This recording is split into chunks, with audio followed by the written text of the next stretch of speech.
তো আজকে ইনশাআল্লাহ আমরা আমাদের মাওলানা ইফতেখার জামিল ভাইয়ের কাছ থেকে মাকাসিদে শরিয়ার উপরে এবং এর বাস্তব প্রয়োগ কেমন হতে পারে, বর্তমান চ্যালেঞ্জ যেগুলো আছে এর প্রেক্ষিতে আমরা মাকাসিদ শরিয়া কিভাবে বুঝতে পারি, এর উপরে ইনশাআল্লাহ আমাদের আমাদের ইফতেখার জামিল ভাই ইনশাআল্লাহ প্রেজেন্টেশন দিবেন। আর আমরা চেষ্টা করবো ইনশাআল্লাহ এটাকে মানে প্রতিটা পয়েন্টকে সুন্দর করে বোঝার জন্য। আর সাথে সাথে একটু নোট করে নিব, যদি কোনো বিষয় অস্পষ্ট থাকে, জানার প্রয়োজন হয়, লাস্টের যে 10 মিনিট থাকবে ইনশাআল্লাহ আমরা প্রশ্ন করব। তো আমি আমাদের মাওলানা ইফতেখার জামিল ভাইকে আজকের প্রেজেন্টেশন শুরু করার জন্য সবিনয় নিবেদন করছি। জি। আসসালামু আলাইকুম রহমতুল্লাহি ওবরাকাতু। আশা করি আমার কথা শোনা যাচ্ছে। একটু জানাবেন কথা শোনা যাচ্ছে জি, কিনা। আমি শুনতে পাচ্ছি, আপনারা শুনতে পাচ্ছেন? ঠিক সবাই আছে, শুনতে আজকে শোনা যাচ্ছে, মানে আমি কি শুরু করব? জি, আলহামদুলিল্লাহ শুরু করতে পারি। জি। ঠিক আছে, বিসমিল্লাহির রহমানির রহিম। নাহমাদুহু ওয়া নুসাল্লি আলা রাসূলিহিল কারীম, আম্মা বাদ। আজকের অনুষ্ঠানের আয়োজক এবং শ্রোতা যারা আছেন সবাইকে আসসালামু আলাইকুম ওয়া রাহমাতুল্লাহি ওয়া বারাকাতুহু। আজকে আমরা ওয়ালাইকুম। মাকাসদে শরিয়া নিয়ে আলোচনা করব। তো মাকাসদে শরিয়া জিনিসটা ঠিক কি? আপনাকে যদি জিজ্ঞাসা করা হয় ইসলাম কি, ইসলাম কাকে বলে, তাহলে আপনি সহজে উত্তর দিতে পারেন। আপনি হয়তো আরকানে খামসার কথা বলবেন, ইমান, নামাজ, রোজা, হজ, জাকাতের কথা বলবেন। অথবা আরেকটু বিস্তারিত কথা বলতে চাইলে আপনি হয়তো বলবেন আকীদা, ইবাদত, মুআমালাত, মুআশারাত, সিয়াসাত। তো যেভাবেই বলেন, এই উত্তরগুলো হচ্ছে ইসলাম কি এই প্রশ্নের উত্তর। কিন্তু আপনাকে যদি কেউ প্রশ্ন করে ইসলাম কেন, ইসলাম যদি আমি পালন করি, আমি যদি ইসলাম চর্চা করি, সমাজে যদি ইসলাম প্রতিষ্ঠিত হয়, তাহলে তাতে ফায়দা কি হবে, তাতে সুবিধা কি হবে, তাতে লাভ কি হবে সমাজের, তাকে ব্যক্তির এবং রাষ্ট্রের কি পরিবর্তনটুকু আসবে, তাহলে এর উত্তরটা হচ্ছে মাকাসদে শরিয়া। তাহলে ইসলাম কি, এর উত্তর হচ্ছে আরকানে খামসা।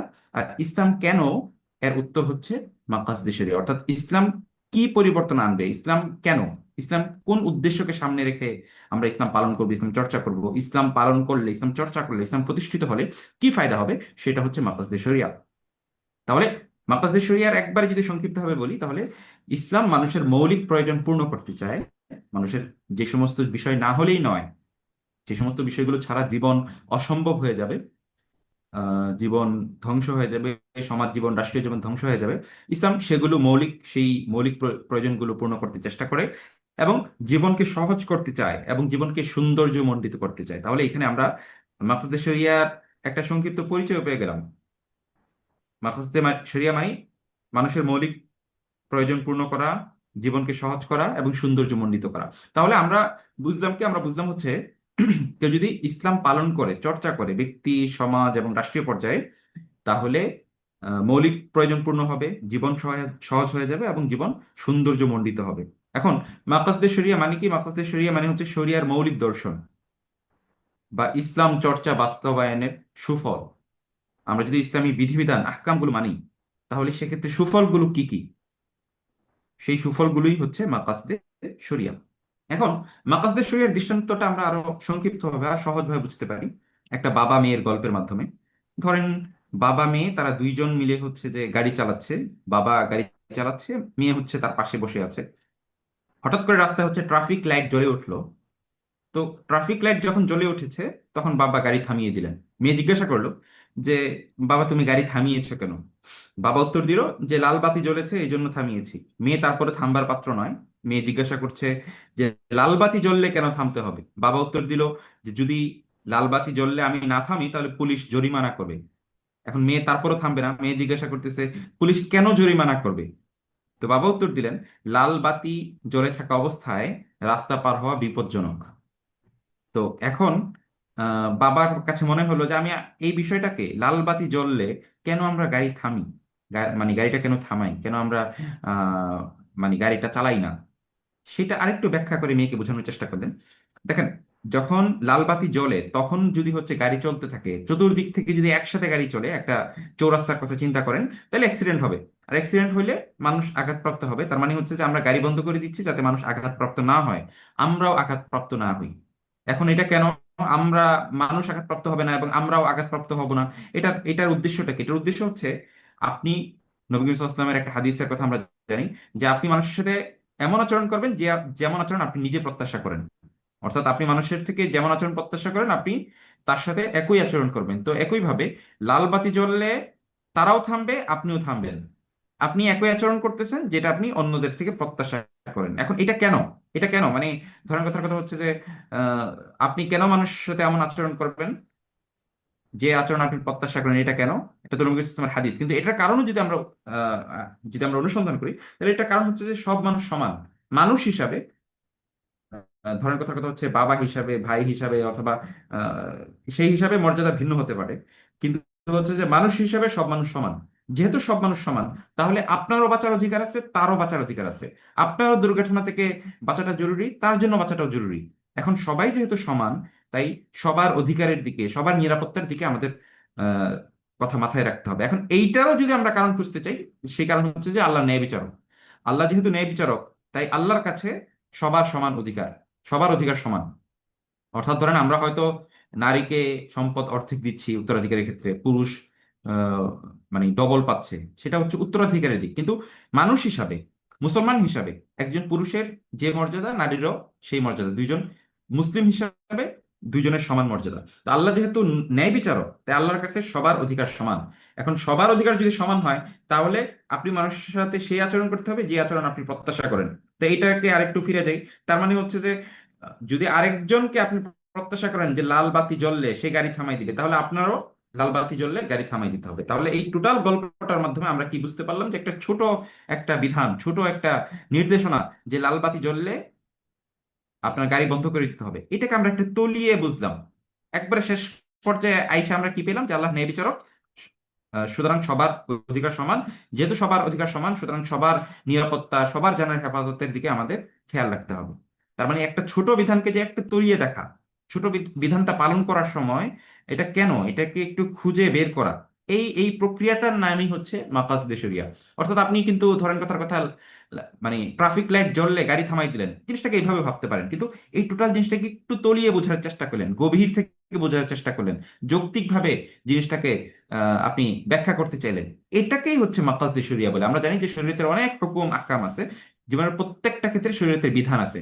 এখন বিধানগুলোর পিছনের উদ্দেশ্য কি, বিধানগুলো পালন করলে আমাদের কি লাভ হবে, এই বিষয়টাকেই বলে হচ্ছে যে মাকাসদে শরিয়া। আমরা বিস্তারিত দৃষ্টান্তের কথা সামনে, আহ সংজ্ঞার কথা, তারিফের কথা, ডেফিনিশনের আমরা সামনে আলোচনা করব। এখন হচ্ছে যে একটা সাধারণ একটা মৌলিক একটা আমরা ধারণা দেওয়ার চেষ্টা করতেছি। তাহলে আমরা মাকাসদের মাধ্যমে আমরা আরো বেশ কিছু বিধানের উদ্দেশ্য জানতে পারি। আমরা জানতে পারি জাকাত দেওয়া কেন গুরুত্বপূর্ণ, আমাদের জাকাত কেন দিতে হবে, আমাদের নামাজ কেন পড়তে হবে, আমাদের হজ কেন করতে হবে, কেন সালাম দিতে হবে, কেন বেশির সাথে ভালো ব্যবহার করতে হবে। এই সব কিছুই আমরা মাকাসদে শরিয়ার মাধ্যমে জানি। তার মানে জাকাত দেওয়া একটা বিধান, সালাম দেওয়া একটা বিধান, প্রতিবেশী প্রতিবেশীর সাথে ভালো ব্যবহার করা এটা একটা বিধান। এই প্রতিটা বিধান কেন, এগুলোর উদ্দেশ্য কি, এগুলো পালন করলে কি লাভ অর্জিত হবে, কোন টার্গেট অর্জিত হবে, এইটা জানা, এটা নিয়ে আলোচনা করা, সেটাই হচ্ছে মাকাসদে শরিয়া। এখানে একটা বিষয় পরিষ্কার থাকা জরুরি, কোরআন হাদিসে কোনো নির্দেশনা আনলে সেটা আমরা মানব, কারণ জানাটা জরুরি নয়। যেমন ধরেন কথার কথা, নারীদের জন্য সম্পদ অর্ধেক, পুরুষের জন্য সম্পদ নারীর তুলনায় দ্বিগুণ। এটা কোরআন শরীফে যেভাবে আছে আমরা সেভাবেই আমরা মানব। এখানে কারণ আমার বুঝে আসুক অথবা না আসুক, তার ভিত্তিতে, কারণ আমি জানি বা না জানি, তার ভিত্তিতে কোরআন হাদিসের কোনো বিধানের মধ্যে পরিবর্তন করা যাবে না। তবে যিনি সর্বজ্ঞানী, যিনি হচ্ছে আহ আহকামুল হাকিমিন, যিনি প্রজ্ঞাবান, তিনি কোনো উদ্দেশ্য ছাড়া নির্দেশ দিবেন, সেটা কি সম্ভব? ধরেন নারীদেরকে আল্লাহ তাআলা অর্ধেক দেওয়ার নির্দেশ দিয়েছেন, অথবা নামাজ পড়ার নির্দেশ দিয়েছেন, জাকাত আদায় করার নির্দেশ দিয়েছেন। এখন আল্লাহ তাআলা কি কোনো উদ্দেশ্য ছাড়া, কোনো হেকমত ছাড়া এই নির্দেশনাগুলো দিতে পারেন? এটা সম্ভব না। আল্লাহ তাআলা অবশ্যই প্রতিটা বিধিবিধানের পিছনে আল্লাহ তাআলা অবশ্যই উদ্দেশ্য রেখেছেন। এখন উদ্দেশ্যগুলো জানার চেষ্টা করা, সেই উদ্দেশ্যগুলো নিয়ে আলোচনা করা, এটাই হচ্ছে মাকাসদে শরিয়া। আচ্ছা, এখন কোরআনে মাকাসিদ, আমরা কোরআনের মধ্যেও বেশ কিছু মাকাসিদ পাই। হুকুম আহকামের বিধান কেন আল্লাহ তাআলা নাজিল করেছেন, এর হেকমত কি, এর প্রজ্ঞা কি, এর উদ্দেশ্য কি, সেগুলো আমরা কোরআন মাজিদের মধ্যে পাই। যেমন আমরা নামাজের ক্ষেত্রে জানি বিসমিল্লাহির রহমানির রহিম, ইন্নাস সালাতা তানহা আনিল ফাহশাই ওয়াল মুনকার, যে নামাজ মানুষকে অশ্লীলতা থেকে এবং মন্দ কাজ থেকে বিরত রাখে। এবং রোজার মাধ্যমে তাকওয়া অর্জিত হয়, এবং কিসাসের মাধ্যমে প্রাণ রক্ষিত হয়। অর্থাৎ যখন আপনি ভাববেন যে আমি যদি কাউকে হত্যা করি তাহলে আমাকে কিন্তু হত্যা করা হবে পাল্টা, তাহলে এই ভয়েও কিন্তু মানুষ অনেক হত্যাকাণ্ড থেকে বিরত থাকবে। তার মানে হচ্ছে কিসাসের মধ্যে মানুষের কিসাস যদি আমরা পালন করি, বাস্তবায়ন করি, তাহলে কিসাসের ভয়ে লোকজন হত্যাকাণ্ড থেকে বিরত থাকবে। তার মানে আমরা কোরআনের মধ্যেও নামাজ, রোজা এবং কিসাস এই বিধানগুলোর ক্ষেত্রেও আমরা এই বিধানগুলোর উদ্দেশ্য কি, এগুলো পালন করলে, এই বিধানগুলো মানলে মানলে সমাজে, রাষ্ট্রে, ব্যক্তি জীবনে কি উপকার হবে, সেটাও আমরা কোরআনের মাধ্যমে জানতে পারি। এখন হচ্ছে আমরা মাকাসদের সংজ্ঞায় যাব। এই সংজ্ঞাটা হচ্ছে তাহের ইবনে আশুরের সংজ্ঞা, তিউনিসিয়ান আলেম, জাইতুনা, আপনারা জাইতুনা বিশ্ববিদ্যালয়ের নাম জানেন, জাইতুনা বিশ্ববিদ্যালয়ের একজন আলেম তাহের ইবনে আশুর, তার একটা মাকাসিদের একটা বিখ্যাত কিতাব আছে। আধুনিক কালে, সমকালীন যুগে মাকাসিদ নিয়ে যারা কাজ করেছেন তাদের মধ্যে সবচেয়ে বেশি আলোচিত হচ্ছে তাহের ইবনে আশুর। তো তার সংজ্ঞাটা আমরা জানার চেষ্টা করি। আল মাআনি ওয়াল হিকাম আল মালহুদাতু লিশ-শারি'i ফি জামি'i আহওয়ালি তাশরি'i আও মু'যামিহা বিহাইথু লা তাখতাসসু মুলাহাযাতুহা বিল কাউনি ফি নাও'ইন খাসসিন মিন আহকামি শরিয়া।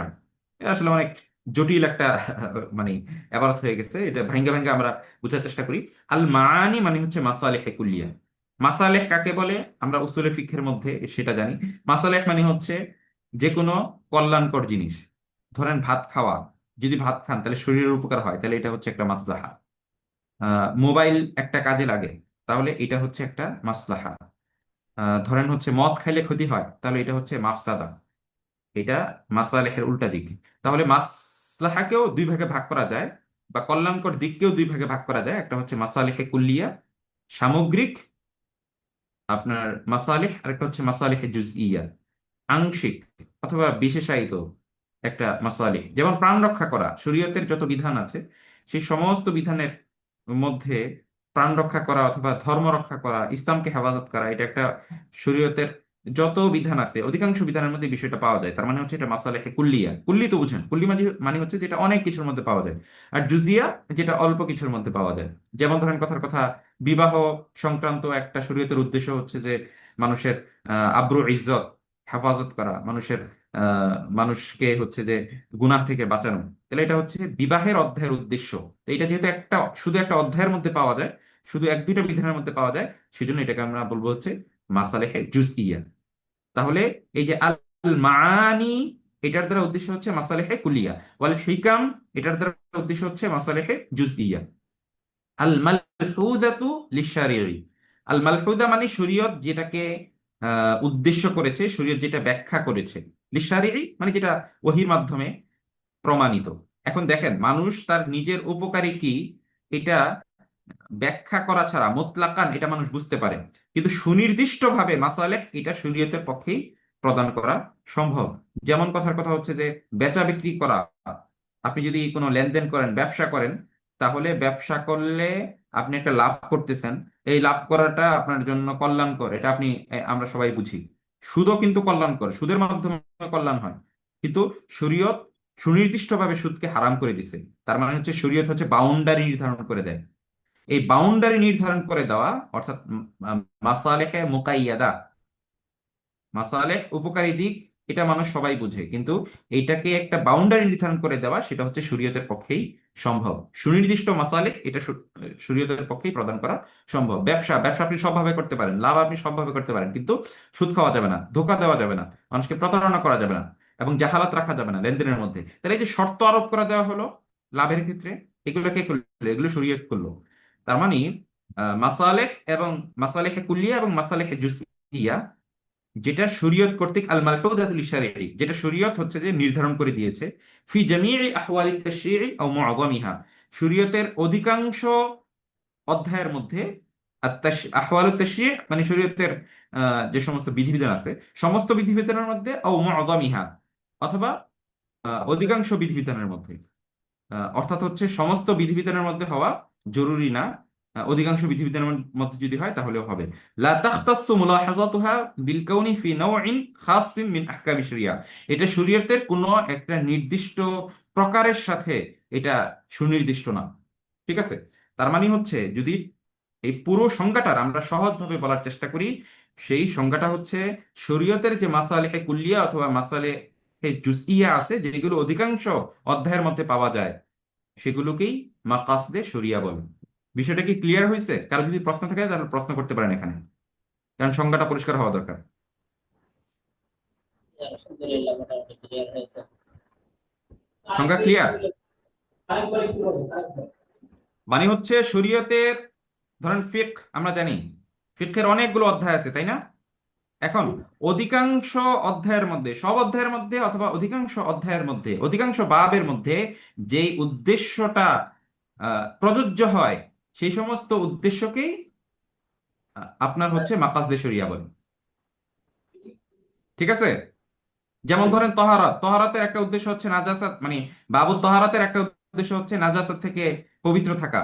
কিন্তু এই উদ্দেশ্যটা কি শরীয়তের অন্যান্য অধ্যায়ের মধ্যে পাওয়া যায়? সালাতের মধ্যে পাওয়া যায়, জাকাতের মধ্যে পাওয়া যায়, হজের মধ্যে পাওয়া যায়? পাওয়া যায় না, তাই না? তার মানে নাপাকি থেকে পবিত্র হওয়া, এই যে একটা শরীয়তের উদ্দেশ্য আছে, সেটাকে আমরা মাকাসদে শরিয়া ধরবো না। এটাকে আমরা কি ধরবো না? মাকাসদে শরিয়া হিসাবে ধরবো না। কেন ধরবো না? কারণ এটা ফিকহের অধিকাংশ অধ্যায়ের মধ্যে এটা পাওয়া যায় না। কথাটা বোঝা গেল? আচ্ছা, তাহলে আমরা সামনে যেতে পারি। ঠিক আছে, তাহলে হচ্ছে মাকাসদের প্রকারভেদ, এটা একটু খেয়াল করেন। সামনে হচ্ছে যে আমরা একটু একটু হচ্ছে যে বাড়তি সরা শুরুহাত করব। তো এখন মৌলিক আলোচনা তাকে জানতে হবে। এখন সামনে যে সরা শুরুহাত অথবা ঐতিহাসিক আলোচনা করব, কিছু প্রেক্ষাপট টেক্ষাপট বলবো, সেগুলো বোঝার জন্য আগে হচ্ছে যে আপনার মৌলিক তথ্যগুলো জানতে হবে। কারণ মৌলিক তথ্য না জানি না, শুধুমাত্র ওই যে বাড়তি কথা জানলে তো হবে না। তো মাকাসদে শরিয়াকে তিন ভাগে ভাগ করা হয়: জরুরিয়াত, হাজিয়াত, তাহসিনিয়াত। ঠিক আছে? জরুরিয়াত, হাজিয়াত, তাহসিনিয়াত, প্রতিটা প্রকারে আমরা সংজ্ঞা বলবো। কিন্তু আগে আরেকটু জিনিস খেয়াল করেন যে মৌলিকভাবে আহ সমস্ত বিষয়কে দুই ভাগে ভাগ করা যায়: মাসালেহ অথবা মাফাসিদ। মাসালেহ মানে হচ্ছে উপকারী দিক, মাফাসিদ মানে হচ্ছে অপকারী দিক, ক্ষতিকর দিক। এখন এই প্রতিটার মধ্যে দুইটা দিক আছে আবার, একটা হচ্ছে জানিবুল উজুদ আর একটা হচ্ছে জানিবুল আদম। অর্থাৎ কোন উপকারের দিক আমাদের মধ্যে নাই, তাহলে সেটা আমরা অর্জন করার চেষ্টা করব। আবার যদি কোনো উপকারের দিক আমাদের মধ্যে আছে, তাহলে সেটা আমরা ধরে রাখার চেষ্টা করব। তার মানে দুইটা দিক হয়ে গেল, একটা হচ্ছে উপকারী দিক অর্জন করা, আর একটা দিক হচ্ছে উপকারী দিক ধরে রাখা, তাই না? আর মাফাসিদ, অকল্যাণকর দিক, সেটারও দুইটা দিক আছে। এক হচ্ছে যে যদি অকল্যাণকর দিক আমাদের মধ্যে না থাকে, তাহলে সেটা আমরা পরিহার করার চেষ্টা করব। আর যদি আমাদের মধ্যে, আমাদের কাছে কোনো অকল্যাণকর দিক থাকে, তাহলে সেটা আমরা দূর করতে চেষ্টা করব। তাহলে এখানেও দুইটা প্রকার হয়ে গেল। এক হচ্ছে যে যদি অকল্যাণকর দিক না থাকে, তাহলে সেটা ঠেকানোর চেষ্টা করব, আর যদি দিক থাকে তাহলে সেটা সরানোর চেষ্টা করব। ঠিক আছে? তাহলে উপকারী দিক অর্জন করা, ধরে রাখা; অপকারী দিক আহ, থেকে বিরত থাকা, অথবা সেটাকে দূর করা। তাহলে এই চারটা প্রকার হয়ে গেল। এখন জরুরিয়াত, জরুরিয়াত কাকে বলে? জরুরিয়াত মানে হচ্ছে যে সমস্ত বিষয় না থাকলে মানব জীবন অসম্ভব হয়ে যাবে, সেগুলোকেই জরুরিয়াত বলে। যেমন ধর্ম, দিন। যদি দিন না থাকে, ইসলাম যদি না থাকে, তাহলে জীবন অসম্ভব হয়ে যাবে। যদি হচ্ছে একই সাথে হেফজুন নাফস, আমরা জানি জরুরিয়াত পাঁচ প্রকার: হেফজুদ্দিন, হেফজুন নাফস, হেফজুন নাসাল, এরপর হচ্ছে হিফজুল মাল, হিফজুল আকাল। তাহলে এই পাঁচটা বিষয়, যদি ধরেন আপনার একটা সম্পদ না থাকে, আপনার যদি প্রাণ না থাকে, আপনার যদি ইসলাম আপনার জীবনে না থাকে, যদি পরিবার না থাকে, যদি সম্পদ না থাকে, যদি হচ্ছে বুদ্ধি আকাল না থাকে, তাইলে মানুষের জীবন অসম্ভব হয়ে যাবে। তাহলে এই পাঁচটা জিনিস, এগুলো হচ্ছে জরুরিয়াত। এই সমস্ত বিষয় যদি না থাকে, তাহলে জীবন অসম্ভব হয়ে যাবে। মানুষের বেঁচে থাকা, সমাজ জীবনের টিকে থাকা, সেটা অসম্ভব হয়ে যাবে। এখন এটা দৃষ্টান্ত দেই। যেমন প্রতিরোধমূলক, চুরি করা হারাম, শরীয়ত এটাকে হারাম করে দিছে। মদ পান করা হারাম, শরীয়ত এটাকে হারাম করে দিছে। চুরি করা কেন হারাম? হিফজুল মালের জন্য, সম্পদ রক্ষা করার জন্য। মদ পান করা হারাম, মদ পান করা কেন হারাম? আকল রক্ষা করার জন্য। তার মানে হিফজুল আকল। তার মানে এটা হচ্ছে প্রতিরোধমূলক, আপনি চুরি করা ঠেকাচ্ছেন, কারণ কি? সম্পদ রক্ষা করার জন্য, হিফজুল মালের জন্য। আপনি মদ পান করা ঠেকাচ্ছেন, কারণ কি? আপনার হিফজুল আকলের জন্য। এখন প্রয়োগমূলক, যেমন শিক্ষা অর্জন করা জরুরি, কারণ কি? কারণ শিক্ষা যদি অর্জন করেন, তাহলে আপনি ইসলাম সম্পর্কে জানতে পারবেন, তাহলে হিফজুদ্দিন হলো। অথবা একই সাথে আপনি যদি শিক্ষা অর্জন করেন, আপনার বুদ্ধি খুলবে, তো আপনার মাথা খুলবে। এখন তার মানে হচ্ছে এটা হিফজুল আকল হলো। এখন শরীয়তের প্রতিটা বিধান এই পাঁচ প্রকারের কোনো না কোনো একটা প্রকারের সাথে অন্তর্ভুক্ত। যেমন নামাজ, নামাজ কার সাথে যুক্ত? হিফজুদ দ্বীনের সাথে যুক্ত। মুআমালাত, ধরেন কথার কথা হচ্ছে যে বাই, ইজারা, এটা কার সাথে সংযুক্ত? এইটা হচ্ছে যে হিফজুল মালের সাথে সংযুক্ত। বিবাহ, এটা কার সাথে সংযুক্ত? বিবাহ হচ্ছে হিফজুল নাসাল অথবা পরিবার রক্ষার সাথে সংযুক্ত। তার মানে শরীয়তের যে কোনো বিধান আপনি নেন, প্রতিটা বিধান এই যে পাঁচটা যে জরুরিয়াত 5 প্রকার, এই 5 প্রকারের কোনো না কোনো এক প্রকারের সাথে সংযুক্ত। হাজিয়াত কাকে বলে? হাজিয়াত বলে হচ্ছে যে বিষয়টা না থাকলে জীবন কঠিন হয়ে যাবে। অর্থাৎ হাজিয়াত না থাকলে জীবন অসম্ভব হবে না, কিন্তু কঠিন হয়ে যাবে। যেমন মুসাফির, মুসাফির ব্যক্তির জন্য নামাজ কসর করা জায়েজ বা কসর করতে হয়। মানে মুসাফির মানে হচ্ছে কিছু শর্ত সারাইতে আছে, সেটা আপনারা জানেন, এখানে আমি সে আলোচনা করব না। তার মানে মুসাফিরের জন্য পূর্ণ নামাজ আদায় করা এটা কষ্টকর হয়ে যাবে, এটাকে সহজ করার জন্য কসর করা জায়েজ রাখা হয়েছে। যদি কেউ অসুস্থ হয় তাহলে রমজানের রোজা তার জন্য ভাঙ্গা জায়েজ। তার মানে হচ্ছে আহ তার জন্য এটাকে একটু সহজ করা হলো।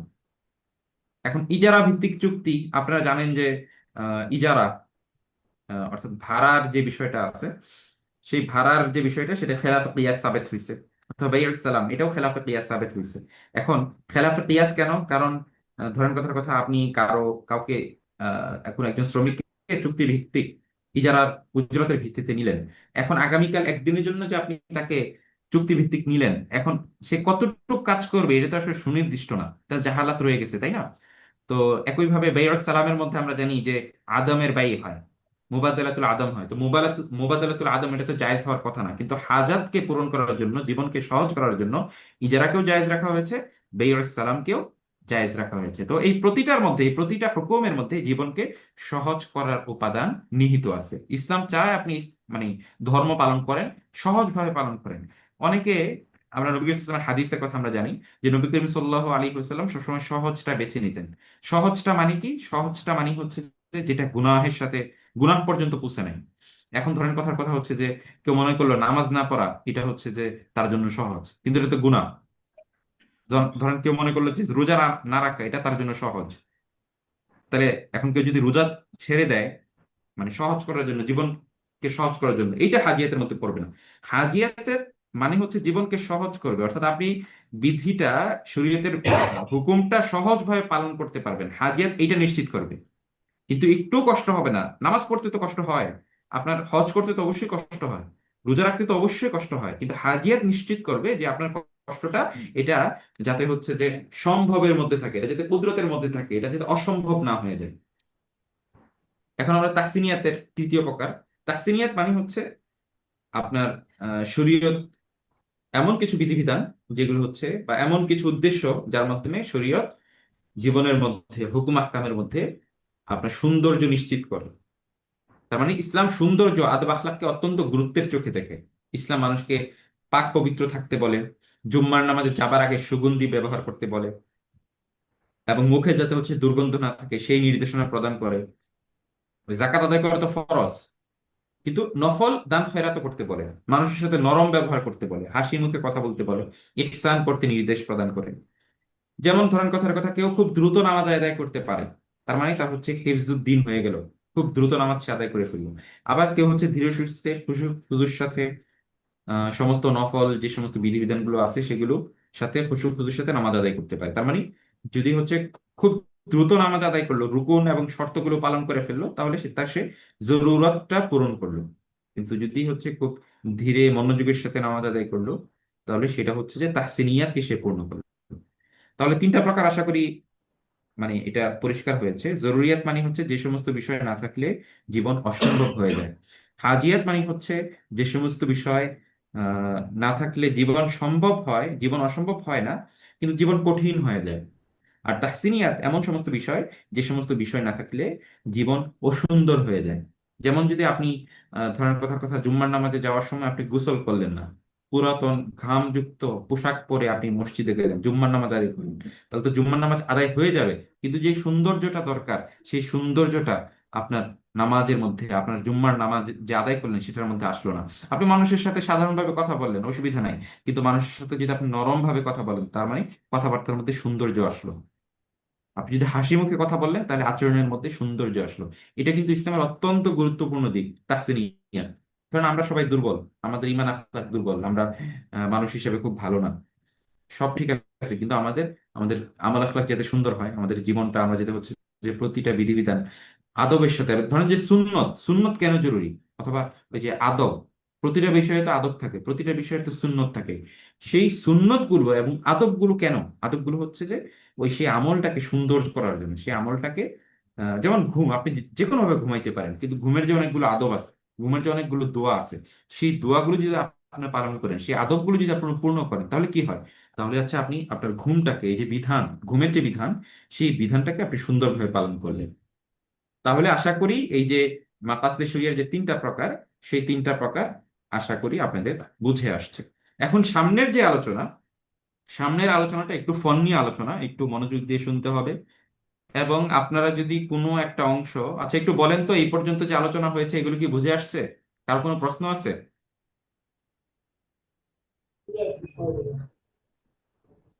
বুঝে আসছে?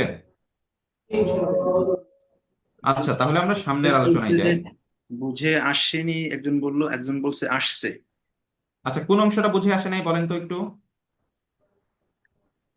আমি মানে এখন হচ্ছে যে বাড়তি প্রশ্ন করেন না, এখন হচ্ছে বোঝার জন্য যদি প্রশ্ন থাকে তাহলে বোঝার জন্য প্রশ্ন করতে পারেন।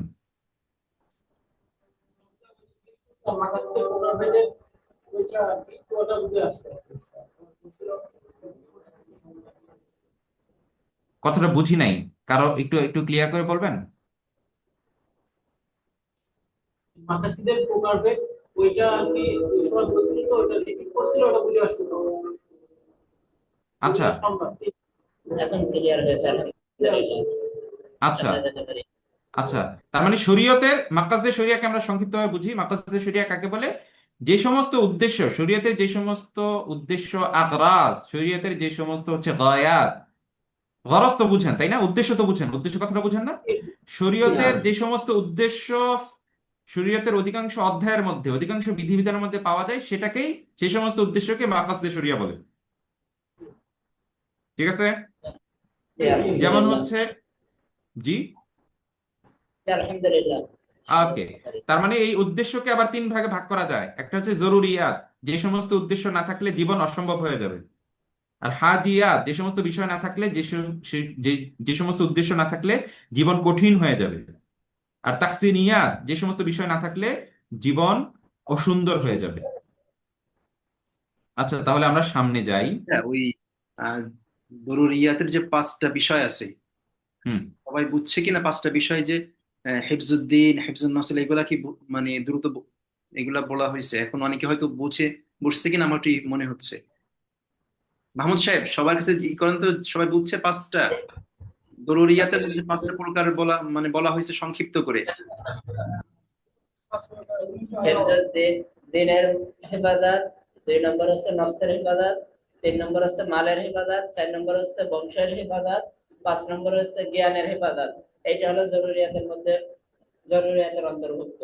আর পাঁচটা এগুলো কিভাবে, আমরা এখনকার সময় পাঁচটা কিভাবে সেই করবে, একটা যদি একটু সংক্ষিপ্ত করে আর একটু করতেন, হয়তো অনেকেই ধরতে পারবে, পারি। আচ্ছা, যেমন হচ্ছে যে, হ্যাঁ, আচ্ছা ঠিক আছে, এই দেখানো হচ্ছে যে কিসাস, কিসাস এইটা কোন বিধানের সাথে, এই যে হিফজ, পাঁচ প্রকার, এই পাঁচ প্রকারের মধ্যে কোন প্রকারের সাথে অন্তর্ভুক্ত, কোন কোন হেফজুন প্রকারের নফস, সাথে সম্পৃক্ত? হিফজুন নাফসের মধ্যে অন্তর্ভুক্ত, তাই না? নফস, তার মানে জি, কিসাস নফস, যখন প্রয়োগ করা হবে, তখন ভয়ে লোকজন হত্যাকাণ্ড বন্ধ করে দিবে। তার মানে এর দ্বারা কি হইলো? এর দ্বারা হিফজুন তার নাফস হেফাজত হইলো। হইল।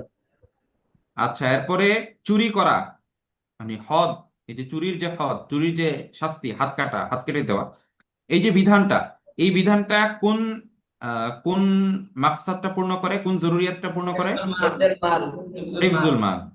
এই যে আপনারা পড়াশোনা করতেছেন, এই পড়াশোনার মাধ্যমে কি অর্জন হচ্ছে? হেফজুদ্দিন, দিন হিফজুদ্দিন এবং হেফাজত, হিফজুল আকল, দুইটাই। জি, নাম, আকল কিভাবে? কারণ পড়াশোনা না করলে বুদ্ধি খুলে না। তো এই যে ধরেন মাদ্রাসা প্রতিষ্ঠা করা, এটা, এটার মাধ্যমে কি উপকার হয়? কোন হেফজ হয়? হিফজুদ্দিন এবং হিফজুল আকল দুইটাই। ব্যবসার মাধ্যমে কি হয়? হেফজুল মাল, হেফজুল মাল। কারণ ব্যবসার মাধ্যমে হচ্ছে আপনি, দেখেন এখানে আপনাদের মনে আছে কিনা যে উপকারিতাটা দুই ভাবে হইতে পারে। উপকারিতা না থাকলে আপনি অর্জন করবেন, আর ওই উপকারিতা থাকলে সেটা রক্ষা করবেন, দুই ভাবে হইতে পারে। না থাকলে অর্জন, আর থাকলে রক্ষা করা। তার মানে আপনার হাতে কিছু ব্যবসা করলে কি হয়? সম্পদ বাড়ে। তার মানে আপনি আগের যে পরিমাণ আপনার টাকা ছিল সেই টাকাটা রক্ষা করতেছেন, আবার নতুন করে যোগ করতেছেন। তার মানে এর দ্বারা কি হলো? হিফজুল মাল হলো, তাই না? জি জি। আচ্ছা, এরপরে হচ্ছে জিহাদ। জিহাদের মাধ্যমে কি হয়? হিফজুন নসল। এই জিহাদের মাধ্যমে যে হিফজুদ্দিন হয়, হিফজুদ্দিন হিফজুদ্দিন হয়, নাম, হিফজুল নাফস হয়, হিফজুল আকলও আকল, হয়, এরপরে হচ্ছে জি, যে হিফজুল মালও হয়। ধরেন মালও আপনি যদি, হয়। হ্যাঁ, তো কোনটা কিভাবে একজন একজন করে বলেন তো দেখি। দিনই এটা হচ্ছে। দিন মানে দিনের প্রতিরোধ, এটা কাফেরদের থেকে রক্ষা করা যায়। আর হুম। নাফস হলো এটা কাফেরদের আক্রমণ থেকে নিজেকেও রক্ষা করা যায়। এরপরে মাল হলো কাফেররা আক্রমণ করে সম্পদ নিতে পারবে না এইভাবে। আর নসর মানে এটা তো হলো বংশকে রক্ষা করতে পারবে। আর হলো আকল হলো যে কাফেররা তারা কোনো কিছু চাপা দিতে পারবে না, এই তো। কাফেরদের বুদ্ধিবৃত্তিক বিষয়টাকে রক্ষা করা যাবে। তাহলে মাহমুদ ভাই, আমরা আগাই। জি, নাম, দরুরিয়াতের প্রশ্ন আছে কারোর? দরুরিয়াতের যে বায়ু সালাম বা কিছু উদাহরণ দেওয়া হয়েছে, মুআমালাতের কিছু উদাহরণ, হাজাতের ভিতর। বায়ু সালাম, তারপরে ইজারা, যে উদাহরণগুলো, এগুলো কি বুঝে আসছে নাকি? অনেক ইসতিলাহাত গুলা অনেকের জানা নেই আর কি, এই জন্য। আরেকটা জি, আছে যে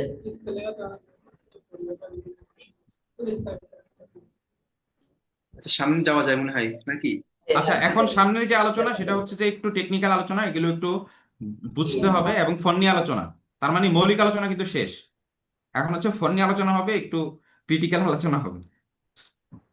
এখন পক্ষ বিপক্ষে সবাই আর কি। আচ্ছা, এখন দেখেন, ফিকাহ, উসুলে ফিকাহ, কাওয়াইদে ফিকাহের মধ্যে এখন এখন কেউ প্রশ্ন করতে পারে যে মাকাসদে শরিয়া শুরু করছে কে? মাকাসদে শরিয়া শুরু করেছে হচ্ছে ইমাম শাতিবী, তাই না?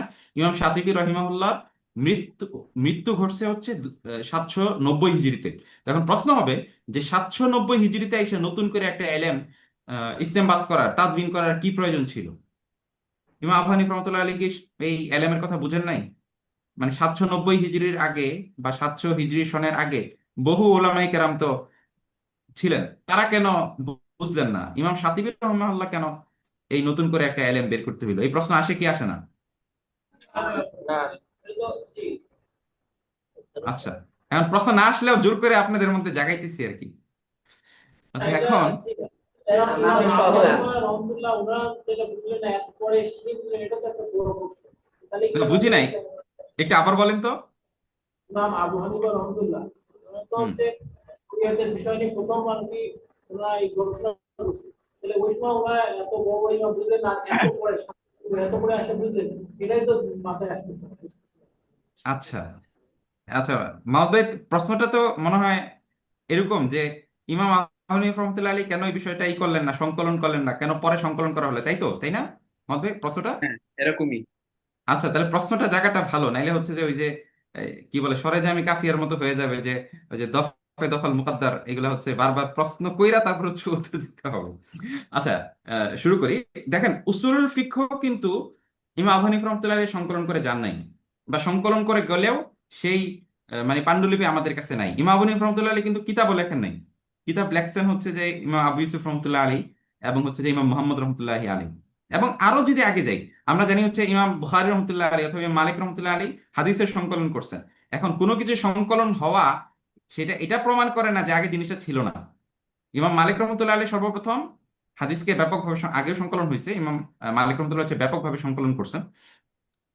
তার মানে কি হচ্ছে 150 শতকের আগে ইমাম মালিক রহমতুল্লাহ আলী হাদিস সংকলন করছেন, হাদিসের কিতাব সংকলন করছেন 150 শতকের দিকে। কিন্তু এর আগে কি সমাজে হাদিস ছিল না? সাহাবায়ে কেরাম হাদিসের চর্চা করছেন না? জি অবশ্যই চর্চা করছেন। তার মানে হচ্ছে কোনো কিছু সংকলন করা এটা জরুরি না যে আগে সেটা না থাকা, সংকলন পরেও হইতে পারে, তাই না? যেমন উসুল ফিকের ক্ষেত্রেও ইমাম আবু হানিফা রহমতুল্লাহ আলী কিন্তু হচ্ছে যে উসুল ফিকের সংকলন করেন নাই। উসুল ফিকের সংকলন হয়তো ইমাম আবু ইউসুফ রহমতুল্লাহ আলী করেছেন, অথবা পরবর্তী অন্য উলামায়ে কেরাম করছেন। একইভাবে ফিকহের সংকলন ইমাম আবু হানিফা রহমতুল্লাহ আলী করছেন, এটা আমরা বলি। কিন্তু তার মানে কি হচ্ছে সাহাবায়ে কেরামের মধ্যে ফিকহের চর্চা ছিল না? তাবেঈনদের মধ্যে ফিকহের চর্চা ছিল না? অবশ্যই ছিল। তাবেঈনদের মধ্যে কি ফিকহের চর্চা ছিল না? ছিল। তার মানে হচ্ছে, মানে সংকলন করা এটা জরুরি না যে নতুন করে আগে ছিল না এটা জরুরি না। সংকলন করা মানে হচ্ছে সবগুলো একসাথে জমা করলেন। তো জমা করা আগে থাকলেই তো আপনি জমা করবেন, আগে যদি না থাকে তাহলে তো জমা করার কিছু নাই, তার মানে হচ্ছে 700 শতকের দিকে কেন সংকলন করা হলো, 700 শতকের দিকে কেন মাকাসিদ নিয়ে আলোচনা করা হলো, এটা কোনো বড় প্রশ্ন না। কারণ বিচ্ছিন্নভাবে বিক্ষিপ্তভাবে এই আলোচনাগুলো আগেও ছিল। কোথায় ছিল সেগুলো নিয়ে আমরা একটু দেখি। যেমন দেখেন, ফিকাহ, উসুলে ফিকাহ, কাওয়াইদে ফিকাহের মধ্যে বহু আগে থেকেই মাকাসিদে শরিয়ার, না, ইমাম শাতিবির আলোচনা তো আমরা করেই ফেললাম। মানে ইমাম শাতিবি রহিমাহুল্লাহ তো মাকাসিদের আলোচনা করছেন, মাকাসিদ কাকে বলে এটা বলছেন, মাকাসিদের প্রকার ভেদগুলো বলছেন। তার মানে এই এই ইমাম শাতিবি রহমতুল্লাহ আলাইহি যে সমস্ত বিষয় নিয়ে আলোচনা করছেন সেটা তো আমরা সামারি করেই ফেললাম। এখন হচ্ছে এই সামারির উপর কিছু মুলাহাজাত পেশ করা হচ্ছে আর কি। ঠিক আছে? আচ্ছা, দেরি হয়ে যাচ্ছে, আমি দ্রুত আগাই, এলে আহ, সময় খুব বেশি নাই। তো এখন দেখেন, মাকাসিদে শরিয়ার মৌলিক আলোচনাগুলো এগুলো আগেই ফিকাহ, উসুলুল ফিকাহ এবং কওয়াইদে ফিকাহর মধ্যে ছিল। তবে ইমাম শাতিবি রহমতুল্লাহ আলী একে সর্বপ্রথম মাকাসিদ শিরোনামে গুরুত্ব দিয়ে সংকলন করেন। আগে আলোচনাগুলো ছিল বিক্ষিপ্ত, বিচ্ছিন্ন, কিন্তু ইমাম শাতিবি রহমতুল্লাহ আলী এগুলোকে একসাথে জমা করছেন। এখন আগে এগুলো কিভাবে ছিল দেখেন, কোরআন সুন্নাহ কোনো অযৌক্তিক অপকারী বিধানের কথা বলবে না। ইসলাম কখনোই কোনো অযৌক্তিক বিধানের কথা অথবা অপকারী বিধানের কথা বলতে পারে না। এটা বহু আগে থেকেই ফিকহের মধ্যে প্রতিষ্ঠিত বিষয়। হয়তো ইমাম ইব্রাহিম নাখাই রাহিমাহুল্লাহ, তার কথা জানেন, যে হানাফি মাযহাবের যাদের, যে ইমামদের হাত ধরে হানাফি মাযহাব প্রতিষ্ঠিত হয়েছে, ইমাম আবু হানিফা রাহমাতুল্লাহ আলাইহি দাদা উস্তাদ, এর মধ্যে একজন হচ্ছে ইব্রাহিম নাখাই। তো ইব্রাহিম নাখাই সর্বপ্রথম এই তত্ত্বের কথা বলেন। এই তত্ত্ব মানে কি, কোরআন হাদিসের কোনো বিধান অযৌক্তিক হতে পারে না, অপকারী হতে পারে না। এখন আমরা জানি কিয়াসের মুনাসাবাত অধ্যায়ে, কিয়াসের মধ্যে উসুল ফিকহ যদি আপনার পড়েন, তাহলে উসুল ফিকহের কিয়াস অধ্যায় আছে, কিয়াস অধ্যায়ের মধ্যে মুনাসাবাত নিয়ে একটা বহস আছে। সেই মুনাসাবাত বহসের মধ্যে এটা নিয়ে আলোচনা করা হয়। কি নিয়ে, মানে কি নিয়ে আলোচনা করা হয়, যে শরীয়তে যত বিধান আছে প্রতিটা বিধানের পিছনেই একটা হিকমত আছে। এটা হচ্ছে কিয়াসের মুনাসাবাত অধ্যায়ের মধ্যে এটা নিয়ে আলোচনা করা হয়। পাশাপাশি কওয়াইদুল ফিকহ, জাওয়াবিতুল ফিকহ, এগুলো আসলে ইমাম শাতিবি রহিমাহুল্লাহর আগে থেকে চর্চিত। কওয়াইদুল ফিকহ মানে কি, যে সমস্ত কায়দা দ্বারা অনেক মাসলা বের করা যায়, অনেকগুলো অধ্যায়ের। জাওয়াবিতুল ফিকহ মানে কি, জাওয়াবিতুল ফিকহ মানে হচ্ছে যে কোন সুনির্দিষ্ট অধ্যায়ের, কিতাবুল নিকাহ, কিতাবুল বুয়ু, যখন সুনির্দিষ্ট অধ্যায়ের একটা আপনার কোন কায়দা দ্বারা অনেকগুলা মাসলা বের করা যায়, তাহলে সেটাকে জাওয়াবিতুল ফিকহ বলে। কওয়াইদুল ফিকহ মানে হচ্ছে অনেকগুলা বাবের এমন কায়দা যেটা অনেকগুলা বাবের সাথে সম্পৃক্ত, অনেকগুলা বাবের মাসাইল বের করা যায়। জওয়াবিত ফিকহ মানে হচ্ছে যেটা সুনির্দিষ্ট একটা বাবের সাথে সম্পৃক্ত, সেই একটা বাবের সেই জওয়াবিতা দ্বারা অনেকগুলা মাসালা বের করা যায়। এখন একটা সূত্রের মাধ্যমে বহু মাসাইল বের করা সম্ভব। তো এটা হচ্ছে জওয়াবিতুল ফিকহ এবং কওয়াইদুল ফিকহ। এখন আরেকটা ফিকহের আরেকটা আলোচনা আছে, আরেকটা ফন আছে, যেটাকে ফুরুক বলে। ফুরুক মানে হচ্ছে বাহ্যিকভাবে দুইটা মাসালা এক মনে হয়, কিন্তু সেই দুইটা মাসালা আসলে পার্থক্য আছে, সেই দুইটা মাসালা আলাদা, ফুরুক। বাহ্যিকভাবে এক, কিন্তু বাস্তবে আলাদা। তার মানে এখানে আমরা বেশ কিছু ফিকহের বেশ কিছু আলোচনা পাচ্ছি, কিয়াসের মুনাসাবাত, কওয়াইদুল ফিকহ, যাওয়াবিতুল ফিকহ, ফুরুকুল ফিকহ। তো এই সমস্ত আলোচনার মধ্যে মাকাসিদের আলোচনা আগেই ছিল। ইমাম শাতিবি রহমতুল্লাহ আলী কি করছেন, ইমাম শাতিবি রহমতুল্লাহ আলী এই সমস্ত বিষয়কে একসাথে সংকলন করেছেন। ইমাম শাতিবি রহিমাহুল্লাহর মৃত্যু হচ্ছে 790 হিজরিতে। ইমাম শাতিবি রহমতুল্লাহ আলী আরো একটা গুরুত্বপূর্ণ লক্ষ্যকে সামনে রেখে মাকাসিদের সংকলন করেন। তার কিতাবের নাম হচ্ছে আল মুওয়াফাকাত। সেই উদ্দেশ্যটা হচ্ছে হানাফি এবং মালিকি মাযহাবের মধ্যে সমন্বয়ের চেষ্টা। আপনারা জানেন যে ইমাম শাতিবি রহমতুল্লাহ আলাইহি ছিলেন স্পেনের অধিবাসী, উন্দুলুসের অধিবাসী। এখন মালিকি মাযহাবের সাথে হানাফি মাযহাবের প্রচুর পরিমাণ দ্বিমত আছে, প্রচুর পরিমাণ ইখতিলাফ আছে। ইমাম শাতিবি রহমতুল্লাহ আলাইহি বলেন যে ইখতিলাফের দায়রাটা, এই ইখতিলাফের পরিধিটা আমরা কি কমায় আনতে পারি কিনা, অথবা ইখতিলাফটা কি আমরা নতুন করে আলোচনা করতে পারি কিনা। ইমাম শাতিবি রহমতুল্লাহ আলাইহি এই একটা উদ্দেশ্যকে সামনে রেখেও এই কিতাবটা লেখেন, আল মুওয়াফাকাত। মুওয়াফাকাত মানে কি, যে তাদবিক, তাই না? মুওয়াফাকের তাওফিক। আপনারা হচ্ছে যে দর্সের মধ্যে পড়ে আসছেন, দর্শনের মধ্যে পড়ে আসছেন, দুইটা মতের মধ্যে তাওফিক করা। তাওফিক করা মানে কি, দুইটা মতের মধ্যে সমন্বয় করা, তাই না? তো মুওয়াফাকাত ওই তাওফিক থেকে আসছে, অর্থাৎ হানাফি এবং মালিকি মাযহাবের মধ্যে একটা সমন্বয়ের চেষ্টা করা। এটা ইমাম শাতিবি রহিমাহুল্লাহর একটা অন্যতম উদ্দেশ্য ছিল। ইমাম শাতিবি রহমতুল্লাহ আলী যদিও মালিকি ছিলেন, কিন্তু তিনিও মনে করতেন যে হানাফি মাযহাব অত্যন্ত শক্তিশালী। এখন তিনি এই শক্তিশালী মাযহাবের বেশ কিছু উপাদান নিয়ে মালিকি মাযহাবের মধ্যে সেই বিষয়গুলো আলোচনা করার চেষ্টা করেছেন এই কিতাবের মধ্যে। দেখেন, হানাফি এবং মালিকি মাযহাবের মধ্যে মৌলিক দ্বিমতটা কি? মৌলিক দ্বিমত হচ্ছে হানাফি মাযহাব কিয়াসকে অনেক গুরুত্ব দিয়ে দেখে। ইল্লতের ভিত্তিতে বহু মাসাইল বের করার চেষ্টা করা হয়, অর্থাৎ কোরআন হাদিস থেকে আমরা ইল্লত বের করার চেষ্টা করি, যেমন হেদায়ের মধ্যে আপনারা দেখছেন যে সরাসরি কোরআন হাদিসের আয়াত আনা হয়নি, কোরআনের আয়াত আনা হয়নি, হাদিস আনা হয়নি, বরং যেটা করা হয়েছে হাদিস থেকে একটা ইল্লত বের করা হয়েছে, সেই ইল্লতের ভিত্তিতে প্রচুর মাসালা বের করা হয়েছে। তার মানে হানাফি মাযহাবে কিয়াসকে এবং ইল্লতকে অত্যন্ত গুরুত্ব দিয়ে দেখা হয়। আর মালিকি মাযহাবে মাসালিহে মুরসালাকে অত্যন্ত গুরুত্ব দিয়ে দেখা হয়। মাসালিহে মুরসালা মানে ওই সমস্ত কল্যাণকর বিষয়, যে সমস্ত কল্যাণকর বিষয় কোরআন হাদিসে সরাসরি নাই, এটাকে বলে মাসালিহে মুরসালা। যেমন ধরনের কথার কথা হচ্ছে যে স্বাস্থ্যের জন্য উপকারী একটা খাদ্য, যেমন বুট খাওয়া, ঠিক আছে, প্রোটিন খাওয়া, এটা হচ্ছে স্বাস্থ্যের জন্য উপকারী বিষয়, কিন্তু এটা কি সরাসরি কোরআন হাদিসে আছে? সরাসরি কোরআন হাদিসে নাই। তাইলে উপকারী বিষয় অথচ কোরআন হাদিসে নাই, যেটাকে বলে মাসালেহে মুরসালা। এখন মালিকি মাযহাব মাসালেহে মুরসালাকে অত্যন্ত গুরুত্ব দিয়ে দেখতো, কোনো বিষয় সরাসরি কোরআন হাদিসে না থাকলে দেখা হয় বিষয়টা উপকারী কিনা, উপকারী হলে জায়েজ, অপকারী হলে না জায়েজ। এখন ইমাম শাতিবী রহমতুল্লাহি আলাইহি এই দুই বিষয়ের মধ্যে সমন্বয়ের চেষ্টা করেন, হানাফি এবং মালিকি মাযহাবের মধ্যে সমন্বয়ের চেষ্টা করেন, অর্থাৎ কিয়াস ও মাসালেহের মধ্যে সমন্বয় করে মাকাসদে শরিয়ার সংকলন করেন। সমন্বয়টা কিভাবে দেখেন, মাসালিহে মুরসালা মানে হচ্ছে কোনো একটা বিষয় অপকারী, কোনো একটা বিষয় উপকারী অথবা অপকারী, শরীয়তের মধ্যে সুনির্দিষ্টভাবে এই বিষয়ে কিছু বলা নাই, তাহলে উপকারী হইলে জায়েজ আর অপকারী হইলে হারাম। এটা হচ্ছে মাসালিহে মুরসালা। কিয়াস মানে হচ্ছে কোরআন হাদিস থেকে আপনি একটা ইল্লত বের করবেন, সেই ইল্লত থেকে আপনি হচ্ছে যে বাকি মাসালাগুলো বের করবেন। এখন এই কিয়াস আর মাসালিহে মুরসালা প্রতিটারই বেশ কিছু দিক আছে। ইমাম শাতিবী রহমতুল্লাহি আলাইহি এই দুইটা বিষয়ের মধ্যে সমন্বয়ের চেষ্টা করেন আর কি। এখন এটা ফোন নিয়ে আলোচনা আরো গভীরে যাওয়া সম্ভব, কিন্তু গভীরে যদি যাই তাহলে হচ্ছে যে 2-3 ঘন্টা লেগে যাবে। কিন্তু আপনাদেরকে এতটুকু মাথায় দিয়ে দিলাম যে কিয়াস আর মাসালিহে মুরসালা এই দুইটার মধ্যে সমন্বয়ের চেষ্টা করছেন হানাফি মাযহাব, এবং হচ্ছে যে মালিকি মাযহাবের মধ্যে সমন্বয়ের চেষ্টা করছেন। এতটুকু কথা তো বোঝা গেল নাকি? জি। আচ্ছা, কিন্তু আমি যেই উত্তরটা দেই নাই বা যে উত্তরটা আমি ব্যাখ্যা করতে পারি নাই, সেই অংশটা হচ্ছে যে কেন সমন্বয় দরকার। মানে কিয়াস দ্বারা যদি আপনি ফিকহ চর্চা করেন, ফিকহের মধ্যে যদি কিয়াসকে বেশি গুরুত্ব দেন, তাইলে কি লাভ হয়, আর কোন দিকটা হচ্ছে যে একটু দুর্বল হয়ে যায়। একইভাবে আপনি যদি মাসালেহে মুরসালাকে গুরুত্ব দেন, তাহলে কোন দিকটা, কোন ফায়দাটা বেশি পাওয়া যায়, আর কোন দিকটা হচ্ছে একটু জটিলতা সৃষ্টি হয়। দুইটারই কিছু শক্তির দিক আছে, দুর্বলতার দিক আছে, ঠিক আছে। তার মানে হচ্ছে যে এই দুইটার মধ্যে সমন্বয়ের চেষ্টা করেন। এখন আমরা একটু সামনে যাই, সমকালীন যুগে মাকাসদে শরিয়ার প্রাসঙ্গিকতা। এখন কথা হচ্ছে যে 700-800 শতকের দিকে ইমাম শাতিবী রহিমাহুল্লাহ তিনি আল মুওয়াফাকাত কিতাব লেখেন, কিন্তু এই আল মুওয়াফাকাত কিতাবটা কিন্তু পরবর্তী যুগে জনপ্রিয়তা পায় নাই। জনপ্রিয়তা পেয়েছে হচ্ছে আধুনিক যুগে। এখন কেন জনপ্রিয়তা পেল না, আর আধুনিক যুগে কেন হঠাৎ করে হচ্ছে মাকাসদে শরিয়াকে, আল মুওয়াফাকাত কিতাবকে এত গুরুত্ব দেওয়া হলো, এটা একটা গুরুত্বপূর্ণ প্রশ্ন। এখন আধুনিক যুগে কারা হচ্ছে যে মাকাসদে শরিয়াকে সর্বপ্রথম জনপ্রিয় করে তুলেন, তাদের মধ্যে হচ্ছে মোহাম্মদ আব্দুহু। আপনারা জানেন যে ইখওয়ানুল মুসলিমিন, মুসলিম ব্রাদারহুড যে যে আছে, বা ওয়াসাতি ধারা বলে, ওয়াসাতি ধারার তিনি একজন গুরুত্বপূর্ণ মুফাক্কির, গুরুত্বপূর্ণ আকাবির ওই ধারা।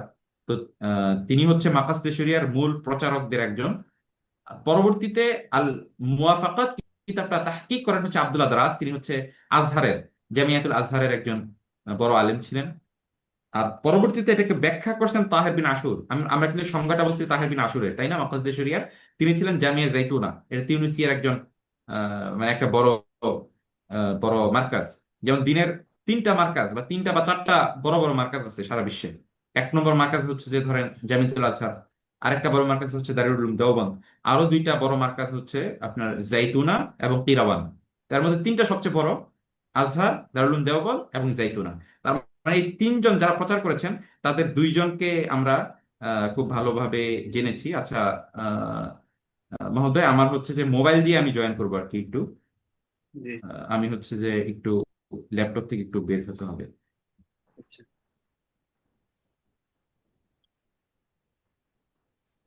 আপনি একটু কষ্ট করে একটু শেয়ার করেন।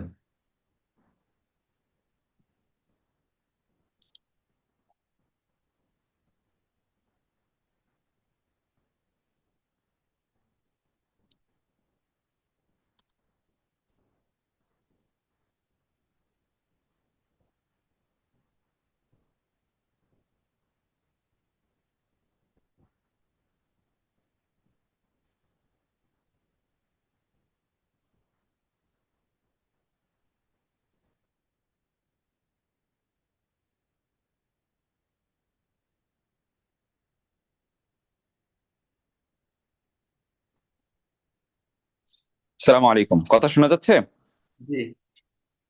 ওয়ালাইকুম আসসালাম ওয়া রাহমাতুল্লাহ, শোনা যাচ্ছে। আচ্ছা, আমরা এখন আলোচনা করব, আর একটু সামনে যান, আমরা আলোচনা শেষের দিকে। এই আলোচনাগুলো না করলেও পারতাম, কিন্তু আপনার পরবর্তীতে সামনে এই বিতর্কগুলো আছে, এই আলোচনাগুলো আছে, এই জন্য এই মোলাহাজাত গুলো বলাটা জরুরি। আচ্ছা, তাহলে এই তিনটা ধারার, এক হচ্ছে যে ইখওয়ানি ধারার একজন মোহাম্মদ আব্দুহু এবং আব্দুল্লাহ দ্রাজ, তিনি হচ্ছে আজহারের, আর তাহের ইবনে আশুর হচ্ছে জাইতুনার। এই তিনজন ব্যক্তি প্রধানত, আরো আছেন কয়েকজন, আল্লাল ফাসি আছেন, তো এই তিনজন ব্যক্তি প্রধানত তারা হচ্ছে মাকাসদে শরিয়াকে সমকালীন সময়ে তারা জনপ্রিয় করেন, প্রতিষ্ঠা করেন, প্রচার করেন। তাহলে তারা প্রত্যেকে কিভাবে, তাদের প্রত্যেকের উদ্দেশ্য ছিল কিভাবে ট্রেডিশনকে, কিভাবে তুরাসের ভিত্তিতে আধুনিক জটিলতা, আধুনিক প্রশ্নকে সমাধান করা যায়, সেগুলা নিয়ে তারা আসলে আলোচনা করেন। তিনটা দিক হচ্ছে যে মৌলিকভাবে বলা যায়। দেখেন, আধুনিকতার মধ্যে, আধুনিক সময়ে, সমকালীন সময়ে একটা বড় প্রশ্ন হচ্ছে ইসলামী বিধিবিধানগুলো এগুলো যৌক্তিক কিনা, এগুলো যুক্তি সমর্থন করে কিনা। এই এই জাতীয় প্রশ্ন আধুনিক কালের আগে করা হইতো না। এখন হচ্ছে যে মানুষ আসলে এই জাতীয় প্রশ্নগুলো তোলা শুরু করছে, যে শরীয়তের এই বিধানের উদ্দেশ্য কি, শরীয়তের ওই বিধানের উদ্দেশ্য কি, সেই বিধান পালন করলে কি লাভ হবে, এই প্রশ্নগুলো মানে বর্তমান কালে লোকজন করা শুরু করছে, তাই না? তো এখন এইটার একটা সমাধান হচ্ছে মাকাসদে শরিয়ার মাধ্যমে এটা সমাধান করার চেষ্টা করা হয়েছে। এবং আরেকটা জিনিস দেখেন, দ্বিতীয় আরেকটা কারণ হচ্ছে, দেখেন ফিকাহ, আমরা ফিকহুল ইসলামী যেটা জানি, আল ফিকহুল ইসলামী, ফিকাহ এটা হচ্ছে যে খেলাফত সালতানাত ব্যবস্থার সাথে ওতপ্রোতভাবে জড়িত। কারণ আমরা জানি যে ফিকহ এটা কে, ইসলামিক ল বা ইসলামিক আইন, ইসলামী আইন, এটা কে প্রতিষ্ঠা করবেন? এটা হচ্ছে খলিফা প্রতিষ্ঠা করবেন, সুলতান প্রতিষ্ঠা করবেন। কাজীরা ছিলেন হচ্ছে ফিকহের প্রধান অথরিটি। তো এখন এখন তো কাজীও নাই, সুলতানও নাই, খলিফাও নাই। এখন তাদের অবর্তমানে কিভাবে ফিকহকে প্রয়োগ করা হবে, এটা একটা প্রশ্ন। মাকাসিদে শরীরের মাধ্যমে এই প্রশ্নটার আসলে সমাধান করার চেষ্টা করা হয়েছে। যেমন ধরেন, বিবাহ করানোর ক্ষেত্রে, বিবাহ ভাঙ্গার ক্ষেত্রে বেশ অনেক মাসালা আছে, যে সমস্ত মাসালার মধ্যে আপনার কাজীর হস্তক্ষেপ জরুরি হয়ে ওঠে। এখন কাজী নাই, এখন আপনি এটা সমাধান করবেন কেমনে? তো এইটার ক্ষেত্রে মাকাসিদে শরিয়া বেশ কিছু ক্ষেত্রে আমাদেরকে সাহায্য করে। আর আরেকটা হচ্ছে যে কিয়াস ভিত্তিক ব্যবস্থাকে, আমরা জানি যে হানাফি ফিকহ অথবা হানাফি ফিকহ, শাফিঈ ফিকহ, এই যে তাকলিদ গুলো আছে, আমরা হানাফি মাযহাবের তাকলিদ করি, শাফিঈটা শাফিঈ মাযহাবের তাকলিদ করে, মালিকিরা মালিকি মাযহাবের তাকলিদ করে। এই তাকলিদ প্রধানত হচ্ছে কিয়াস ভিত্তিক ব্যবস্থা। কিয়াস ভিত্তিক ব্যবস্থা মানে কি? ধরেন, কথার কথা হচ্ছে, আমরা এখন নতুন একটা মাসালা কিভাবে দিই, নতুন একটা মাসালা ধরেন যারা হচ্ছে ইফতার চর্চা করে, তাহলে তারা একটা মাসালার সমাধান কিভাবে দেয়? আমরা হচ্ছে নতুন একটা মাসালা আসছে, আমরা এর কাছাকাছি, হুবহু অথবা কাছাকাছি আমরা সূরতে মাসলা বের করি কুতুবুল ফিকহ থেকে অথবা ফতোয়ার কিতাব থেকে, তাই না? সেই সূরতে মাসলাটা বের করে আমরা হচ্ছে ফতোয়া দেওয়ার চেষ্টা করি। তার মানে এটা কিয়াস হলো, তাই না? তার মানে হচ্ছে বর্তমানে আপনার কাছে একটা প্রশ্ন আসছে, প্রশ্নটাকে আপনি কুতুবুল ফিকহের আরেকটা মাসলার সাথে মিলাইলেন, মিলিয়ে আপনি সমাধানটা নতুন মাসালার ক্ষেত্রে যুক্ত করলেন। তাহলে তাকলিদের ক্ষেত্রে কিয়াসটা অত্যন্ত গুরুত্বপূর্ণ ভূমিকা পালন করে। এখন এই তাকলিদের সাথে আমরা মাসালিহকে কিভাবে সমন্বয় করব, এটা হচ্ছে মাকাসিদে শরিয়ার একটা গুরুত্বপূর্ণ উদ্দেশ্য। ফিকহের মধ্যে কিভাবে নতুন করে প্রাণ সঞ্চার করা যায়, যেমন ধরেন মোবাইল, কম্পিউটার, ইন্টারনেট, এগুলো কি সুনির্দিষ্টভাবে ফিকহের মধ্যে জুজি কোনো মাসাইল আছে যে ইন্টারনেটের সাথে সামঞ্জস্যশীল, যে জুজি মাসালার ভিত্তিতে আমি কম্পিউটারের মাসালার উত্তর দিব, কম্পিউটার জায়েজ কিনা জায়েজ? উত্তর নাই। মোবাইলের ক্ষেত্রে কোনো জুজি মাসাইল আছে যেটা আমরা তুরাস ফিকহি কিতাব অথবা ফতোয়ার কিতাব থেকে উত্তর দিব? নাই। ইন্টারনেটের ক্ষেত্রেও কি আছে যে জুজি মাসালা বের করে আমরা উত্তর দিব? নাই। তার মানে হচ্ছে, যেহেতু সরাসরি জুজি পাচ্ছি না, ফতোয়া দেওয়ার নিয়মটাই হচ্ছে জুজি বের করা। আপনারা যারা উসুল ইফতা পড়ছেন তারা জানেন যে কওয়ায়েদের মাধ্যমে ফতোয়া দেওয়া যায় না, কারণ কওয়ায়েদের মাধ্যমে ফতোয়া দিলে অনেক ভুলের আশঙ্কা আছে। আপনি একটা কায়দা দ্বারা ফতোয়া দিবেন, আমি আরেকটা কায়দা আইনা ফতোয়া দিব। আপনি ফতোয়া দিবেন হচ্ছে জীবনকে সহজ করো, আমি আরেকটা কায়দা আইনা বলবো যে হচ্ছে হ্যাঁ, শরীয়ত হচ্ছে সহজ, মানে সহজীকরণের নাম না। তাহলে তো মানে এটা তো ব্যাপক বিশৃঙ্খলা সৃষ্টি হবে। এই জন্য আপনারা তো যারা উসুল ইফতা পড়ছেন তারা জানেন যে কওয়ায়েদের ভিত্তিতে ফতোয়া দেওয়া যায় না। এখন জুজিও পাওয়া যাচ্ছে না, মানে সুনির্দিষ্টভাবে জুজি মাসালাও পাওয়া যাচ্ছে না ফতোয়া দেওয়ার জন্য, কওয়ায়েদের ভিত্তিতে ফতোয়া দেওয়াটা ঝুঁকিপূর্ণ। তাহলে নতুন মাসালাগুলোকে কিভাবে আপনি ফতোয়া বের করতে পারেন? একটা পদ্ধতি হচ্ছে মাসালেহের মাধ্যমে ফতোয়া দেওয়া।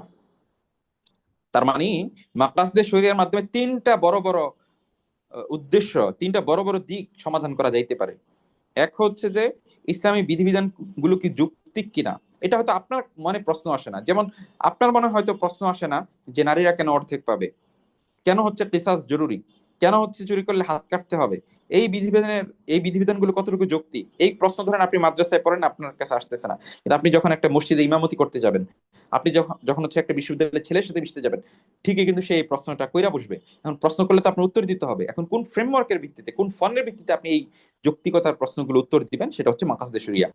আর আরেকটা হচ্ছে, যেহেতু এখন ধরেন শরিয়া আদালত নাই, খলিফা নাই, কাজী নাই, সুলতান নাই, তাহলে এখন এই তাদের অবর্তমানে ফিকহটা কেমনে চলবে, এইটাও একটা একটা গুরুত্বপূর্ণ প্রশ্ন। এই প্রশ্নটা আমরা মাকাসদে শরিয়ার ভিত্তিতে উত্তর আমরা খুঁজতে পারি। আর আরেকটা হচ্ছে যে আমাদের প্রচলিত ফতোয়া দেওয়ার পদ্ধতি হচ্ছে কিয়াসের ভিত্তিতে।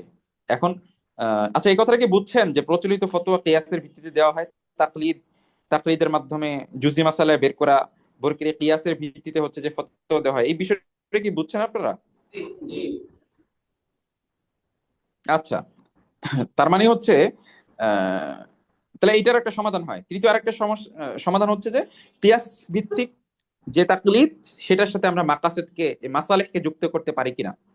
ধরেন কথার কথা, কম্পিউটারের আমরা জুজি মাসাইল পাচ্ছি না, তার মানে হচ্ছে আমরা এটা মাসালেহে মুরসালা দ্বারা উত্তর দিব কিনা, এটার একটা নতুন একটা আলোচনা করা যেতে পারে। কিন্তু আমরা জানি যে সাধারণভাবে হানাফি ফিকহের মধ্যে মাসালেহে মুরসালাকে কিন্তু গ্রহণ করা হয় না, বা গ্রহণ করা হয় হয় না যে এমন না, কিন্তু মাকাসদে মাসালেহে মুরসালাকে গ্রহণ করার ক্ষেত্রে অনেক শর্ত শরাত আরোপ করা হয়।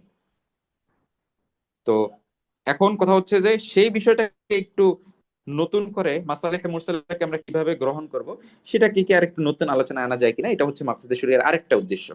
সামনের পরবর্তী নেক্সট নেক্সট স্লাইডে যান। আচ্ছা, এখন উপমহাদেশের আলেমরা প্রাথমিকভাবে মাকাসদে শরিয়ার বিষয়ে ইতিবাচক ছিলেন না।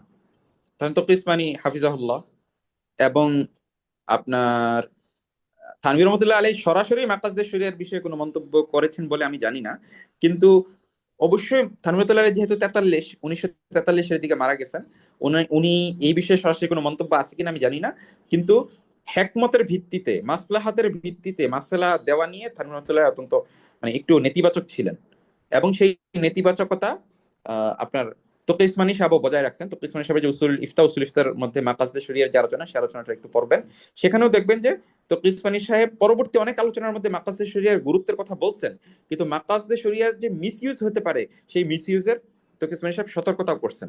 তো এই সতর্ক করা, এটাই হচ্ছে হানাফি মাযহাবের অন্যতম প্রধান বৈশিষ্ট্য। আমরা আগেই বলে আসছি যে ইমাম শাতিবী রহমতুল্লাহি আলাই কেন মাকাসিদ নিয়ে আলোচনা করলেন, কারণ হানাফিরা মাসালেহ বিরোধী আর মালিকিরা হচ্ছে মাসালেহের পক্ষপাতী, এই দুইটার মধ্যে সমন্বয় করতে চেয়েছেন। এখন তার ধারাবাহিকতায় দেওবন্দি উলামায়ে কেরাম, উপমহাদেশের আলেমরা মাকাসিদ বিষয়ে তারা অনেক ক্ষেত্রে নেতিবাচক ছিলেন, এবং এটা মাসালেহ দিয়ে মাসালা বের করার ক্ষেত্রে বা মাসালেহকে কাজে লাগানোর ক্ষেত্রে তারা অনেক শর্ত শারায়েত আরোপ করেছেন। তো এটা স্বাভাবিক, কারণ হানাফি মাযহাবে মাসালেহ কে একটু সন্দেহর চোখে, একটু হচ্ছে যে শর্ত শারায়েতের সাথে গ্রহণ করা হয়। তবে উপমহাদেশের আলেমদের এমন অনেক ইলমি কাজ আছে যেগুলো মাকাসিদের সাথে সাযুজ্যপূর্ণ। যেমন তানভীর রহমতুল্লাহি আলাইহির একটা কিতাব আছে, আপনারা জানেন যে যুক্তির দৃষ্টিতে শরীয়তের আহকাম, আহকামে শরিয়া আকল কি নজর মে, আমি যদি ভুল না করে থাকি, এই এই জাতীয় একটা কিতাব আছে, এবং আশরাফুল জওয়াব আছে, এবং শাহুল্লাহ মুহাদ্দিস দেহলভী রহমতুল্লাহি আলাইহির হুজ্জাতুল্লাহিল বালিগা যেটা আছে, সেটাও মাকাসদে শরিয়া কিতাব। তার মানে হচ্ছে মাকাসদে শরিয়া শব্দটা উপমহাদেশের উলামায়ে কেরাম, তকি ইসমানী সাহেব সহ অনেক আলোচনা করছেন, খালেদ সাইফুল্লাহ রহমানী সাহেব ওনারা আলোচনা করছেন, কিন্তু আমি সমকালীনদের কথা বলতেছি না, আমি আরো আগের আলেমদের কথা বলতেছি। আগের আলেমরা সরাসরি মাকাসদে শরিয়া নিয়ে আলোচনা করেন নাই, তারা বেশ কিছু শক্ত শর্ত শারায়েত আরোপ করেছেন, কিন্তু এই শর্ত শারায়েত সহ বেশ কিছু কিতাব, বেশ কিছু তাদের লেখালেখি পাওয়া যায়, যে সমস্ত লেখালেখির মধ্যে, ইলমি মাশগালার মধ্যে আমরা বলতে পারি সেগুলো হচ্ছে মাকাসদে শরিয়ার সাথে সাযুজ্যপূর্ণ। ঠিক আছে, তাহলে আমরা একবার শেষ স্লাইড, সেই স্লাইডে যাই।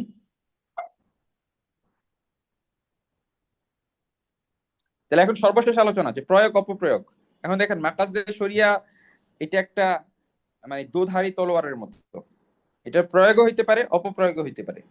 এখন এই বিষয়ে সতর্ক থাকতে হবে, কারণ হচ্ছে যে সমাজের মধ্যে যারা মানে মাকাসদে শরীয়্যা নিয়ে আলোচনা করে অধিকাংশ মানুষের উদ্দেশ্য ভালো না। তো বিশেষত হচ্ছে যারা, এটা এইভাবে বলতেছি আমি, এই মানে আল্লাহ মাফ করুক, যারা হচ্ছে যে ধরেন শরিয়া ব্যাকগ্রাউন্ডের না, যারা মাদ্রাসায় পড়ে নাই অথবা শরীয়তের বিশেষ পড়াশোনা নাই, তারা যখন মাকাসিদে শরিয়া নিয়ে আলোচনা করে অধিকাংশ ক্ষেত্রে তারা হচ্ছে যে এটা অনেক ক্ষেত্রে তাহরিফের দিকে চলে যায়। সুতরাং এই বিষয়ে একটু সতর্ক থাকা জরুরি। তো মাকাসিদে শরিয়া যেমন আমাদের অনেক কাজে লাগতে পারে, আবার এটার দ্বারা তাহরিফ অথবা বিকৃতিও ঘটতে পারে, অপপ্রয়োগও ঘটতে পারে, সে বিষয়ে আমাদের সতর্ক থাকতে হবে। তো মাকাসিদে শরিয়াকে আমরা পরবর্তী স্লাইডে যান। মাকাসিদে শরিয়াকে অবশ্যই উসুলে ফিকহের আলোকে বুঝতে হবে। কেউ যদি উসুল ফিক ভালো মতো না বুঝে, তার পক্ষে মাকাসিদে শরিয়া নিয়ে আলোচনা করা সম্ভব না। আচ্ছা, এখানে আরেকটা জিনিস আমি বলি। আমি ধরেন আইইএম এ পড়ছি, international Islamic university Malaysia, Mahmud ভাইও এখানে পড়ছেন। আমাদের উস্তাদদের মধ্যেও অনেকে আছেন যারা হচ্ছে যে যেমন দেওবন্দি অনেক উলামায়ে কেরাম মাকাসিদে শরিয়ার তাহরিফ নিয়ে সমালোচনা করেন, তাহরিফ হতে পারে এই আশঙ্কা প্রকাশ করেন। আমাদের উস্তাদরাও যখন মাকাসিদে শরিয়া নিয়ে মানে দর্শ দিচ্ছেন, তখন কিন্তু তারাও এটা বারবার সতর্ক করছেন যে মাকসাদে শরিয়া যদি মিসইউজ হয় তাহলে কিন্তু তাহরিফ হতে পারে। তারাও কিন্তু এটা সতর্ক করছেন। তার মানে এই সতর্কতাটা কিন্তু সবাই করেন। এখন দেখেন, মাকাসদে শরিয়ার ক্ষেত্রে আমাদের মাথায় রাখতে হবে যে মাকাসদে শরিয়াকে দলিল হিসাবে গ্রহণ করা যাবে না। দলিল কিন্তু সেটাই, কোরআন হাদিসের যে মৌলিক দলিল, সেই সমস্ত দলিল কিন্তু হচ্ছে যে সেগুলোই হচ্ছে দলিল। অর্থাৎ কোরআন দিয়ে দলিল দিবেন, আপনি হাদিস দিয়ে দলিল দিবেন, আপনি ইজমা দিয়ে দলিল দিবেন, আপনি কিয়াস দিয়ে দলিল দিবেন, আপনি মাসালেহে মুরসালা দিয়ে দলিল দিবেন। দলিল কিন্তু সেটাই। মাকাসিদ দিয়ে আপনি দলিল দিতে পারবেন না। মাকাসিদ দিয়ে আপনি দেখবেন যে আপনি যেই হুকুমটা পালন করতেছেন সেই হুকুমটা কি আসলে উদ্দেশ্য পূর্ণ করতেছে কিনা, এইটা দেখবেন। আপনি যখন কথার কথা হচ্ছে যে রোজা রাখতেছেন, তখন আপনি মাকাসিদের মাধ্যমে এটা যাচাই করতে পারেন যে তাকওয়া অর্জিত হচ্ছে কিনা। নামাজের যে বিধান, নামাজের বিধিবিধান, নামাজের দলিল সব আগের, কিন্তু এখন মাকাসিদে শরিয়ার মাধ্যমে আপনি কি জানতে পারেন, নতুন কোন আলোচনাটা আনতে পারেন, যে নামাজ আপনি পড়ার মাধ্যমে নামাজের যে একটা উদ্দেশ্য ছিল মন্দ কাজ থেকে বাঁচা, অশ্লীলতা থেকে বাঁচা, সেটা কি হচ্ছে কিনা। তার মানে এই বাড়তি আলোচনাটুকু মানে যুক্ত করা যেতে পারে, কিন্তু মাকাসিদে শরিয়াকে মৌলিকভাবে দলিল হিসেবে ব্যবহার করা যাবে না। দেখেন, এখন মাকাসদে শরিয়ার মাধ্যমে কিছু প্রয়োগও হতে পারে। প্রয়োগটা কেমন? যেমন ধরেন, তাকলিদ এবং কিয়াসের অপপ্রয়োগ করা যাবে না। তাকলিদ এবং কিয়াস যেভাবে কাজ করে, যে ধরেন কথার কথা প্রথম নতুন একটা প্রশ্ন আমাদের সামনে আসলো, তো প্রথমেই আমরা দেখবো যে এটা কি শরীরী মাসালা নাকি শরীরী মাসালা না। যেমন চিকিৎসা সাথে একটা সংক্রান্ত একটা মাসালা, অথবা ধরেন কৃষি সংক্রান্ত একটা মাসালা, সেক্ষেত্রে এইটার উত্তর কি আমরা ফিকহের মধ্যে খুঁজতে যাব? এটার কি আমরা হুকুম খুঁজতে যাবো? এটা আমরা হুকুম খুঁজবো না। ধরেন কিভাবে কৃষি কাজ করলে বেশি ফলন পাওয়া যাবে, এটা তো ফিকহের মাসালা না। কিভাবে অপারেশন করলে আপনার হচ্ছে যে ভালো উপকারিতা পাওয়া যাবে, চিকিৎসাটা ভালো হবে, এটা তো ফিকহি মাসালা না। তার মানে হচ্ছে আমাদের প্রথমেই কোন একটা প্রশ্ন যখন আসবে, প্রথমে আমাদের ঠিক করতে হবে এটা কি শরীরী মাসালা, এটা কি শরীরী সোয়াল নাকি শরীরী সোয়াল না, এটার কি শরীরী হুকুম হতে পারে নাকি হতে পারে না। অনেক ক্ষেত্রে দেখা যায় অনেকে কিয়াসের অপপ্রয়োগ করেন। কিয়াসের অপপ্রয়োগ করেন কেমন? ধরেন কথার কথা চিকিৎসাগত ক্ষেত্রে যেখানে হালাল হারামের কোনো বিষয় নাই, সেখানেও তারা হালাল হারামের প্রশ্ন সেখানে যুক্ত করে দেন। এখানে হচ্ছে যে যারা ওই যে আপনার জানেন যে যারা রাজনৈতিক ইসলাম করে, পলিটিক্যাল ইসলাম যারা করে, বিভিন্ন দল আছে আপনারা জানেন, তাদের একটা শক্ত সমালোচনা হতে পারে, কিন্তু শক্ত সমালোচনা হইলে এখানে আসলে একটা দীর্ঘ আলোচনা হয়ে যাবে, এখানে এত আলোচনার সুযোগ নাই। এরপরে হচ্ছে যে মাসালিহ মাকাসিদের অপপ্রয়োগ কেমন? যেখানে সরাসরি নস আছে, কোরআনের আয়াত আছে অথবা হাদিস আছে, ইমামদের মতামত আছে, সেক্ষেত্রে উপকারী কোনটা অপকারী কোনটা সেটা জায়েজ না জায়েজ বলা যাবে না। যেমন ধরেন কথার কথা কেউ চিন্তা করলো যে পূজায় অংশ নিলে ভোট বাড়বে, এটা তো উপকারী জিনিস, তাই না? এখন কাজেই আলহামদুলিল্লাহ। পূজা সংক্রান্তে মানে কাজে অংশ নিলাম, তাহলে এটা কি জায়েজ হবে? আহ, শুনকালো না। না, এটা জায়েজ হবে না। তার মানে হচ্ছে যে সমস্ত বিষয় সামনে মানে ওলামায়ে কেরাম অথবা সরাসরি কোরআন হাদিসের মধ্যে আছে, সে সমস্ত বিষয়ের ক্ষেত্রে মাসলাহাত কাজে লাগানো যাবে না। সেই সমস্ত বিষয়ের ক্ষেত্রে মাকাসিদ ব্যবহার করে হুকুম পরিবর্তন করা যাবে না। ঠিক আছে? যেই ক্ষেত্রে ইমামদের মতামত আছে, হাদিস আছে, স্পষ্ট হাদিস আছে, কোরআনের আয়াত আছে, সেই ক্ষেত্রে আপনার বাস্তবে কোনটা উপকার অপকার এই যে দিয়ে আলোচনায় যাওয়াই যাবে না। মূল যে বিধান আছে সেটাকেই রাখতে হবে। এখন সমন্বয় করা যেতে পারে। দেখেন, যেখানে নস আছে, ইমামদের মতামত আছে, সেখানে প্রয়োগের ক্ষেত্রে মাকাসিদের লক্ষ্য রাখা যেতে পারে। যেমন নামাজের বিধান, এইটা কোরআনের আয়াতের মাধ্যমেই নামাজ পড়তে হবে, হাদিসের মাধ্যমেই নামাজ পড়তে হবে, কিন্তু নামাজের যে সমস্ত উদ্দেশ্য আছে সেগুলো তো নামাজের মাকাসিদ। রোজার যে সমস্ত উদ্দেশ্য আছে সেগুলো তো রোজার মাকাসিদ। জাকাতের যে সমস্ত উদ্দেশ্য আছে সেগুলো তো জাকাতের মাকাসিদ। এখন আমরা বাস্তবায়নের ক্ষেত্রে শরীয়তের যে বিধিবিধানগুলো পালন করতেছি, সেগুলো পালন করে আমরা কি হচ্ছে সেগুলোর যে উদ্দেশ্যগুলো ছিল সেই উদ্দেশ্যগুলো কি পালন করা যাচ্ছে না, সেই বিবেচনা আমরা করতে পারি, সেই আলোচনা আমরা করতে পারি, সেটা একটা মাকসাদের আলোচনা হবে। আর ইখতিলাফের ক্ষেত্রে ধরেন কথার কথা দুইজন আলেম দুই রকমের ফতোয়া দিচ্ছেন, তো ইখতিলাফের তারজিহের ক্ষেত্রে মাকাসদের লক্ষ্য রাখা যেতে পারে, অর্থাৎ যেটা হচ্ছে মাকাসিদের সাথে বেশি সাযুজ্যপূর্ণ ইখতিলাফ আছে, সেখানে আমরা যে মতটা মাকাসিদের সাথে বেশি সাযুজ্যপূর্ণ সেই মতটাকে আমরা প্রাধান্য দিতে পারি। আর যেখানে সরাসরি কোনো নস নেই, সরাসরি কোরআনের আয়াত নেই, সরাসরি কোনো হাদিস নাই, ইমামদের মতামত নেই, সেক্ষেত্রে মাকাসিদের দিকে লক্ষ্য রেখে হুকুম বের করা যেতে পারে। তাহলে কয়টা কয়টা দিক আসলো? তিনটা দিক।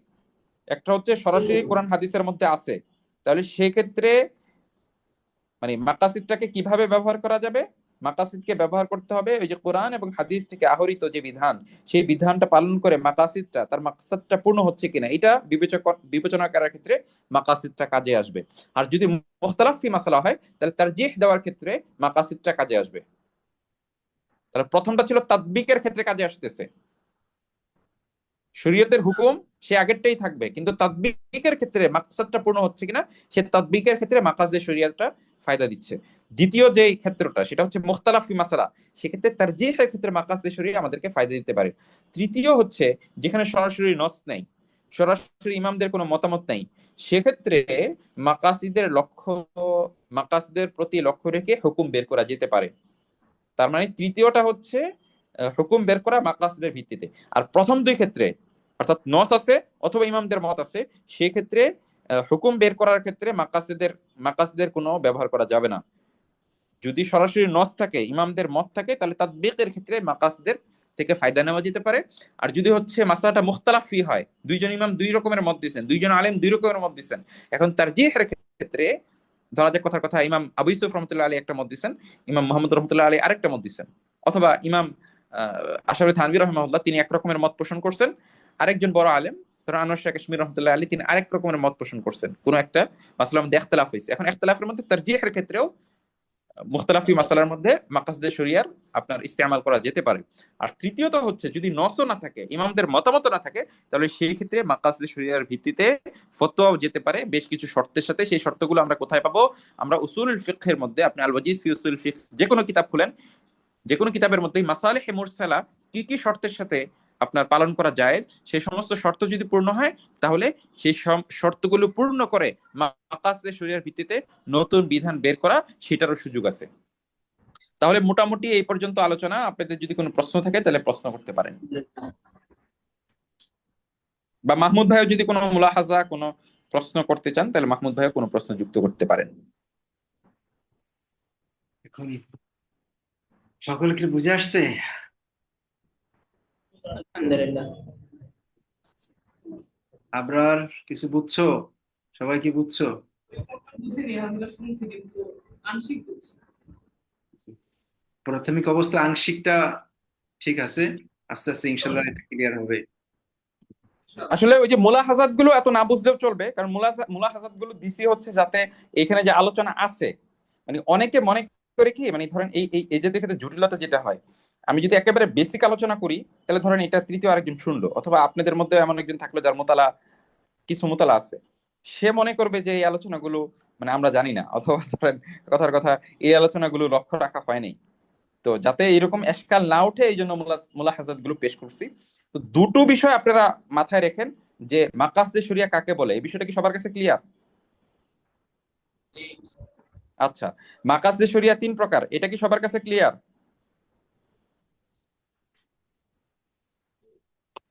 জরুরিয়াত, হাদিয়াত, তাহসিনিয়াত, এই তিনটা প্রকার কি সবার কাছে ক্লিয়ার নাকি ক্লিয়ার না? ক্লিয়ার। ক্লিয়ার। আচ্ছা, তৃতীয় একবারে সর্বশেষ অংশটা মাকাসদে শরিয়ার প্রয়োগ, এটা কি ক্লিয়ার? প্রয়োগ হচ্ছে যদি মুত্তাফাক আলাই মাসালা হয় তাহলে সেক্ষেত্রে তাদবিকের ক্ষেত্রে মাকাসদে শরিয়া কাজে লাগবে, মুখতালাফি মাসালা হইলে তারজিহের ক্ষেত্রে কাজে লাগবে। আর যদি এই মাসালার মানে সরাসরি কোনো নসের মধ্যে অথবা ইমামদের কোনো মতামত না থাকে, তাহলে এটা ইজতিহাদের ক্ষেত্রে অথবা নতুন করে মাসালা বের করার ক্ষেত্রে বা ইফতার ক্ষেত্রে, ইজতিহাদ না ঠিক, বা ইজতিহাদের জুজিও বলতে পারেন, সেক্ষেত্রে নতুন মাসালা দেওয়ার ক্ষেত্রে, ফতোয়া দানের ক্ষেত্রে মাকাসিদে শরিয়া কাজে লাগবে। এই তিনটা বিষয় কি বুঝে আসছে প্রয়োগের? বুঝে আসছে মোটামুটি। জি বাদ বাকি হয়তো এখানে তো আমাদের যারা আছেন, বলেন। আমাদের উস্তাদ বুরহান সাহেব আছেন, আমাদের মাহমুদ সাহেব আছেন, ওনারা বিষয়টা ক্লিয়ার করে বুঝছেন, ইফতা পড়ছেন। তো আমাদের ছাত্র যারা আছে এখানে, তো তারা হয়তো অনেক বিষয়গুলা এখনো পরিষ্কার বোঝেনি, কিন্তু এখানে যে আমাদের ইফতেখার জামিল ভাই যেটা বললেন, যে প্রাথমিক যে আলোচনাটা হয়েছে দরুরিয়াত, হাজিয়াত, তাহসিনিয়াত এবং লাস্টের যে অংশটা কিভাবে আমরা এটাকে অ্যাপ্লাই করব, এই দুইটা অংশ হলো আমাদের যারা এখানে পড়াশোনা করছে এদের জন্য মোটামুটি এটা বোঝার অংশ। আর বাদ বাকি যে এলবি যে আলোচনাটা হয়েছে, একটা ক্রিটিক্যাল ডিসকাশন, কিভাবে এটা ডেভেলপমেন্ট হয়েছে, হ্যাঁ, তো এইগুলা আমাদের উস্তাদরা যেটা এটা ক্লিয়ার করে বুঝছেন, ওনারা এটাকে ছাত্রদের কাছে পরবর্তীতে আপনার দরসিয়াতের ক্ষেত্রে এটা বুঝাই দেবে ইনশাআল্লাহ। আলহামদুলিল্লাহ, সেটাই। তো কারণ সম্পূর্ণ মাকসাদ এমন না যে ছাত্ররা সবকিছু 100% বুঝবে। এখানে দুইটা বিষয় খেয়াল রাখা হয়েছে। একটা হলো প্রাথমিক যে মাকাসিদে শরিয়ার যে মৌলিক আলোচনাটা, এবং এটার মানে বর্তমানে এর অ্যাপ্লিকেশন কেমন হবে এটা যেন ছাত্ররা বুঝে, এবং মিনিমাম যে তাদের জন্য ব্রেনটা খুলে যে মাকাসিদ শরিয়া কেমন হতে পারে, এর এর ইনফর্ম মানে আপনার একাডেমিক আলোচনা বা এর প্রাথমিক আলোচনা, এর তাত্বিক, এইগুলা তাত্বিক বলা হয় যে এখন প্রয়োগ যেটা কেমন। হুম। তো এটা মনে হয় যে ছাত্ররা কি মানে মোটামুটি একটু বুঝছে না। জি, জি। জি। আর বাদ বাকি যে একাডেমিক আলোচনা হয়েছে সেইগুলা পরবর্তীতে আস্তে আস্তে ইনশাল্লাহ উস্তাদের মাধ্যমে ইনশাল্লাহ ছাত্ররা ডেভেলপ করবে। তো মোটামুটি আলহামদুলিল্লাহ আজকে আলোচনাটা একটা আচ্ছা, কনক্লুশন। আমি হচ্ছে এখানে একটা প্রশ্ন আছে, প্রশ্নের উত্তর দিব। আরেকটা বিষয় হচ্ছে যে এই মুলাহাজাত গুলো বলা জরুরি, কারণ হচ্ছে যে আপনারা উসুল ইফতা যখন পড়ছেন অথবা আমাদের উপমহাদেশের উলামায়ে কেরামের কিন্তু এই বিষয়ে প্রশ্ন আছে, সবার না, মানে ধরেন বর্তমানে 15-20 বছর 30 বছর ধরে প্রশ্নগুলো অনেক ক্ষেত্রে কমে আসছে, কিন্তু আগের উলামায়ে কেরাম এবং বিশেষত তকি উসমান সাহেব কিন্তু মাকাসিদে শরিয়ার বিষয়ে বেশ কিছু মুলাহাজাত পেশ করছেন। তো সুতরাং আমরা যেহেতু বাংলাদেশের মানুষ, আমরা যেহেতু হচ্ছে ধরেন কথার কথা দারুল উলুম দেওবন্দের সাথে আমাদের নিসবত আছে, এবং হচ্ছে যে উপমহাদেশের উলামায়ে কেরামের নিসবত আছে, সুতরাং এই তুলনামূলক আলোচনাগুলো করছি। আশা করি যে হচ্ছে যারা শিক্ষক আছেন তারা আশা করি বিষয়গুলো ধরতে পারবেন, কারণ হচ্ছে যে বিষয়গুলো একটু ডিপ, মানে উসুলুল ফিকহ যদি কারো পড়াশোনা না থাকে তাহলে আসলে ধরেন কথার কথা কিয়াসের মুনাসাবাত অধ্যায়, আমার কাছে মনে হয় যে যদি কেউ কিয়াসের মুনাসাবাত অধ্যায়টা না পড়ে বা না বুঝে থাকে দর্শন পড়ার মধ্যে, অথবা মানে আমাদের তো হচ্ছে যে নুরুল আনওয়ার আমরা পড়ছি এবং উসুলুল শাসি পড়ছি, তখন যদি ওই মুনাসাবাত অধ্যায়টা না বুঝি আমরা, তাইলে কিন্তু মানে ওই আলোচনাটুকু আজকে বোঝা একটু কঠিন হবে। কিন্তু তারপরে মাথায় দিয়ে রাখলাম, শতভাগ সবসময় একদিনে বোঝা যায় না, যে এই আলোচনাগুলো আছে ইনশাল্লাহ সামনাসামনি যদি কখনো দেখা হয় অথবা সামনে যদি আমরা এটা নিয়ে আলোচনা করি, তাহলে মুনাসাবাত নিয়ে আসলে 2-3 ঘন্টার আলোচনা আছে। এরপর কওয়াইদুল ফিকহ এটা নিয়ে 2-3 ঘন্টার আলোচনা আছে। ফুরুক এটা নিয়ে 2-3 ঘন্টার আলোচনা আছে। তো আমি শুধুমাত্র হচ্ছে যে একটু মাথায় দিয়ে রাখলাম। এবং হচ্ছে এখানে ইশকালের জায়গা আছে যে যে মোহাম্মদ আব্দুহু, তিনি তো মানে 3-4 জন যাদের মাধ্যমে হচ্ছে মাকাসিদে শরিয়াটা প্রতিষ্ঠিত হয়েছে, এর মধ্যে মোহাম্মদ আব্দুহু নিয়ে অনেক রকমের প্রশ্ন আছে। তাইলে যাকে নিয়ে প্রশ্ন আছে, ধরেন সেও তো হচ্ছে যে এই মাকাসিদে শরিয়া প্রচারের ক্ষেত্রে তার একটা ভূমিকা আছে। তো এখন সে কি এখানে কোনো ব্যাড ইনফ্লুয়েন্স করে দিল কিনা, এই এই প্রশ্নগুলো আসলে উস্তাজরা যারা আছেন তাদের অন্তত এই বিষয়গুলো বুঝতে হবে। নাইলে মনে হবে যে 2 দিন পরে যখন আপনি অনেকের আলোচনায় দেখবেন যে তারা মাকাসিদে শরিয়ার সমালোচনা করতেছে, তখন আপনার কাছে মনে হবে যে জামিল ভাই অথবা মাহমুদ ভাই তারা তো হচ্ছে যে তারা তো এই সমালোচনাগুলো জানে না, অথবা এই সমালোচনাগুলো না জেনে তারা তো এগুলো গ্রহণ করে বসে আছে। তো বিষয়টা এমন না, এই বিষয়গুলো বোঝানোর জন্য হচ্ছে এই বিস্তারিত মুলাহাজাত গুলো পেশ করা লাগলো আর কি। আচ্ছা, একজন প্রশ্ন করছেন যে 2 জন আলেমের মধ্যে ইখতিলাফ হলে কিভাবে প্রয়োগ হবে, একটু আবার বলবেন।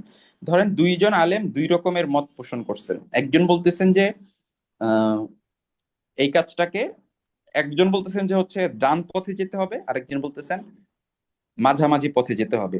তা আমরা যাচাই করে দেখব ডান পথে গেলে, ডান দিকের মতটা গ্রহণ করলে এটা কি বেশি মাকাসদে শরিয়ার সাথে সাযুজ্যপূর্ণ হয়। মাকাসদে শরিয়া মানে কি? জরুরিয়াত, হাজিয়াত, তাহসিনিয়াত। জরুরিয়াত মানে হচ্ছে যে মানুষের, যার মাধ্যমে মানুষের জীবন টিকে থাকে, যেটা না থাকলে মানুষের জীবন অসম্ভব হয়ে যায়। হাজিয়াত মানে হচ্ছে জীবনটা সহজ হয়। তাহসিনিয়াত মানে হচ্ছে জীবনটা সৌন্দর্যমণ্ডিত হয়। তাহলে আমরা দেখবো কোন মতটাকে গ্রহণ করলে জীবনটা বেশি সহজ হয়, জীবনটা বেশি সৌন্দর্যমণ্ডিত হয়, জীবনটা হচ্ছে যে মৌলিক প্রয়োজনগুলো পূর্ণ হয়। তাহলে যে মতটা এই সমস্ত বিষয়ে বেশি থাকবে আমরা সেই মতটাকে প্রাধান্য দিব। এটাকে হচ্ছে দুইজন আলিমের মধ্যে ইখতিলাফ হলে আমরা এইভাবে প্রয়োগ করতে পারি। আর মাকাসদে শরিয়া নিয়ে সমকালীন কোনো গ্রন্থ সাজেশন করা যাবে কিনা, অথবা আহমদ আল রাইসুনি এবং ইউসুফ আল কারজাভির বই দুটো পড়া যাবে কিনা? অবশ্যই পড়া যাবে, কিন্তু আহমদ রাইসুনি হাফিজাহুল্লাহ, ইউসুফ কারজাভি রহিমাহুল্লাহ, তাদের আলোচনাগুলোর আমি আসলে বেশ কিছু মুলাহাজাত যে পেশ করছি, এগুলো হচ্ছে তাদের প্রতিও কিছু মুলাহাজাত আছে। মানে ধরেন মুলাহাজাত গুলো দেখা যায় হচ্ছে যে আহমদ রাইসুনি রহিমাহুল্লাহ, ওনার হাফিজাহুল্লাহ, ওনার বিষয়ে কিছু মুলাহাজাত আছে, আমি সুনির্দিষ্ট ভাবে নাম বলি নাই। ইউসুফ কারজাভি হাফিজ রহিমাহুল্লাহ, তার বিষয়ে কিছু মুলাহাজাত আছে। তার বইগুলো পড়বেন। দেখেন আমরা কিন্তু উন্মুক্ত, মানে আমরা কিন্তু হচ্ছে যারা একটু উপরের পর্যায়ের, যারা মোটামুটি পড়াশোনা করছেন, আর যারা হচ্ছে উসুলুল ফিক জানেন না, এটা আমার পার্সোনাল পরামর্শ, যারা উসুলুল ফিক জানেন না তাদের জন্য মাকাসদে শরিয়া খুব বেশি ফায়দা দিবে না। তাদের জন্য ফায়দা দিবে পলিসির ক্ষেত্রে, বিধিবিধানের হুকুম আহকামের ক্ষেত্রে কোনো ফায়দা দিবে না। অর্থাৎ আপনি একটা নতুন একটা পলিসি করলেন, আপনার স্কুলটা কেমনে চলবে, আপনার কলেজটা কেমন চলবে, আপনি ফ্যামিলিটা কেমনে চালাবেন, এই সমস্ত পলিসিগত ক্ষেত্রে মাকাসদে শরিয়া আপনাকে ফায়দা দিবে। কিন্তু বিধিবিধানের ক্ষেত্রে আপনি যদি মাকাসদে শরিয়াটাকে প্রয়োগ করতে চান ফতোয়ার ক্ষেত্রে, হুকুম আহকামের ক্ষেত্রে, তাহলে আপনাকে অবশ্যই উসুল ফিক জানতে হবে। উসুল ফিক না জেনে সরাসরি মাকাসদে শরিয়া পড়ে হুকুম আহকামের ক্ষেত্রে, ফতোয়ার ক্ষেত্রে বিশেষভাবে ফায়দা হবে না। আর আহমদ রাইসুনি রাহিমাহুল্লাহ, ওনার কয়েকটা বই আমি পড়ছি এই টপিকে। ইউসুফ তারজাবি রাহিমাহুল্লাহ, তার বই দুইটা বই হয়তো আমি এই বিষয়ে পড়ছি, পড়া যাবে। কিন্তু মুলাহাজাত সহ আমরা তো ধরেন কথার কথা কাসিম নানুতুবি রহমতুল্লাহ, কাসিম নানুতুবি রহমতুল্লাহ আলাই সব মত কিন্তু আমরা গ্রহণ করি না, তিনি আমাদের আকাবির। কিন্তু থানভীর রহমতুল্লাহ আলাই, রশিদ গাঙ্গুহি রহমতুল্লাহ আলাই, তারপরে আনোয়ার শাহ কাশ্মীর রহমতুল্লাহ আলাই, তারাও কিন্তু কাসিম নানুতুবি রহিমাহুল্লাহর 3-4টা মত নেন নাই।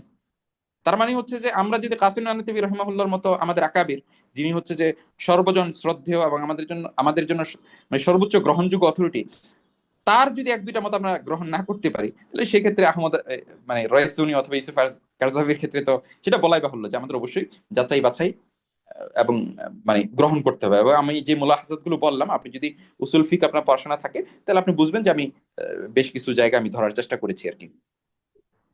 জি, মোটামুটি আলোচনাটা শেষ পর্যায়ে আসছে, তাই না? তো আজকে এই পর্যন্ত থাকবে ইনশাল্লাহ। আর সামনে ইনশাল্লাহ যেটা, এগুলা হলো প্রাথমিক আলোচনা। গত ইসে হয়েছে আমাদের একদিন হতে উসুল পারে ফিক। জি, এই আলোচনাটা একদিন হলে ভালো হয়, কষ্ট হবে। কারণ সপ্তাহের ভিতরে ভালোই ডিপ আলোচনা হয়েছে, আরেকদিন হতে পারে আলহামদুলিল্লাহ। জি। সবাই সুযোগ তো করতে এটা পারে। তো একটা মৌলিক আলোচনা গেল, পরে পার্ট বাই পার্ট সেটা আল কাওয়াইদুল ফিকহিয়া, তারপরে যে আলোচনাগুলা আমাদের একেবারে ধরে ধরে শিখা হবে, সেগুলো ইনশাল্লাহ হবে, কন্টিনিউ চলবে এটা। এরপরে একটা ঠিক আছে? একটা ছোটখাটো নোট পেলে সব থেকে বেশি ভালো হতো। ওই টিকা মতন আর কি, যে শব্দগুলো আমরা তো বুঝি না এই শব্দগুলো আমাদের অনেক কিছু ভাষায়। 100% না বুঝলেও মোটামুটি একটা আইডিয়া হয়েছে। এরপরে যখন আপনার উসুলে ফিক আরো বেশি ইন ডিটেলস আলোচনা হবে, পড়াশোনা হবে, তখন এগুলা পুরা সামনে চলে আসবে ইনশাআল্লাহ।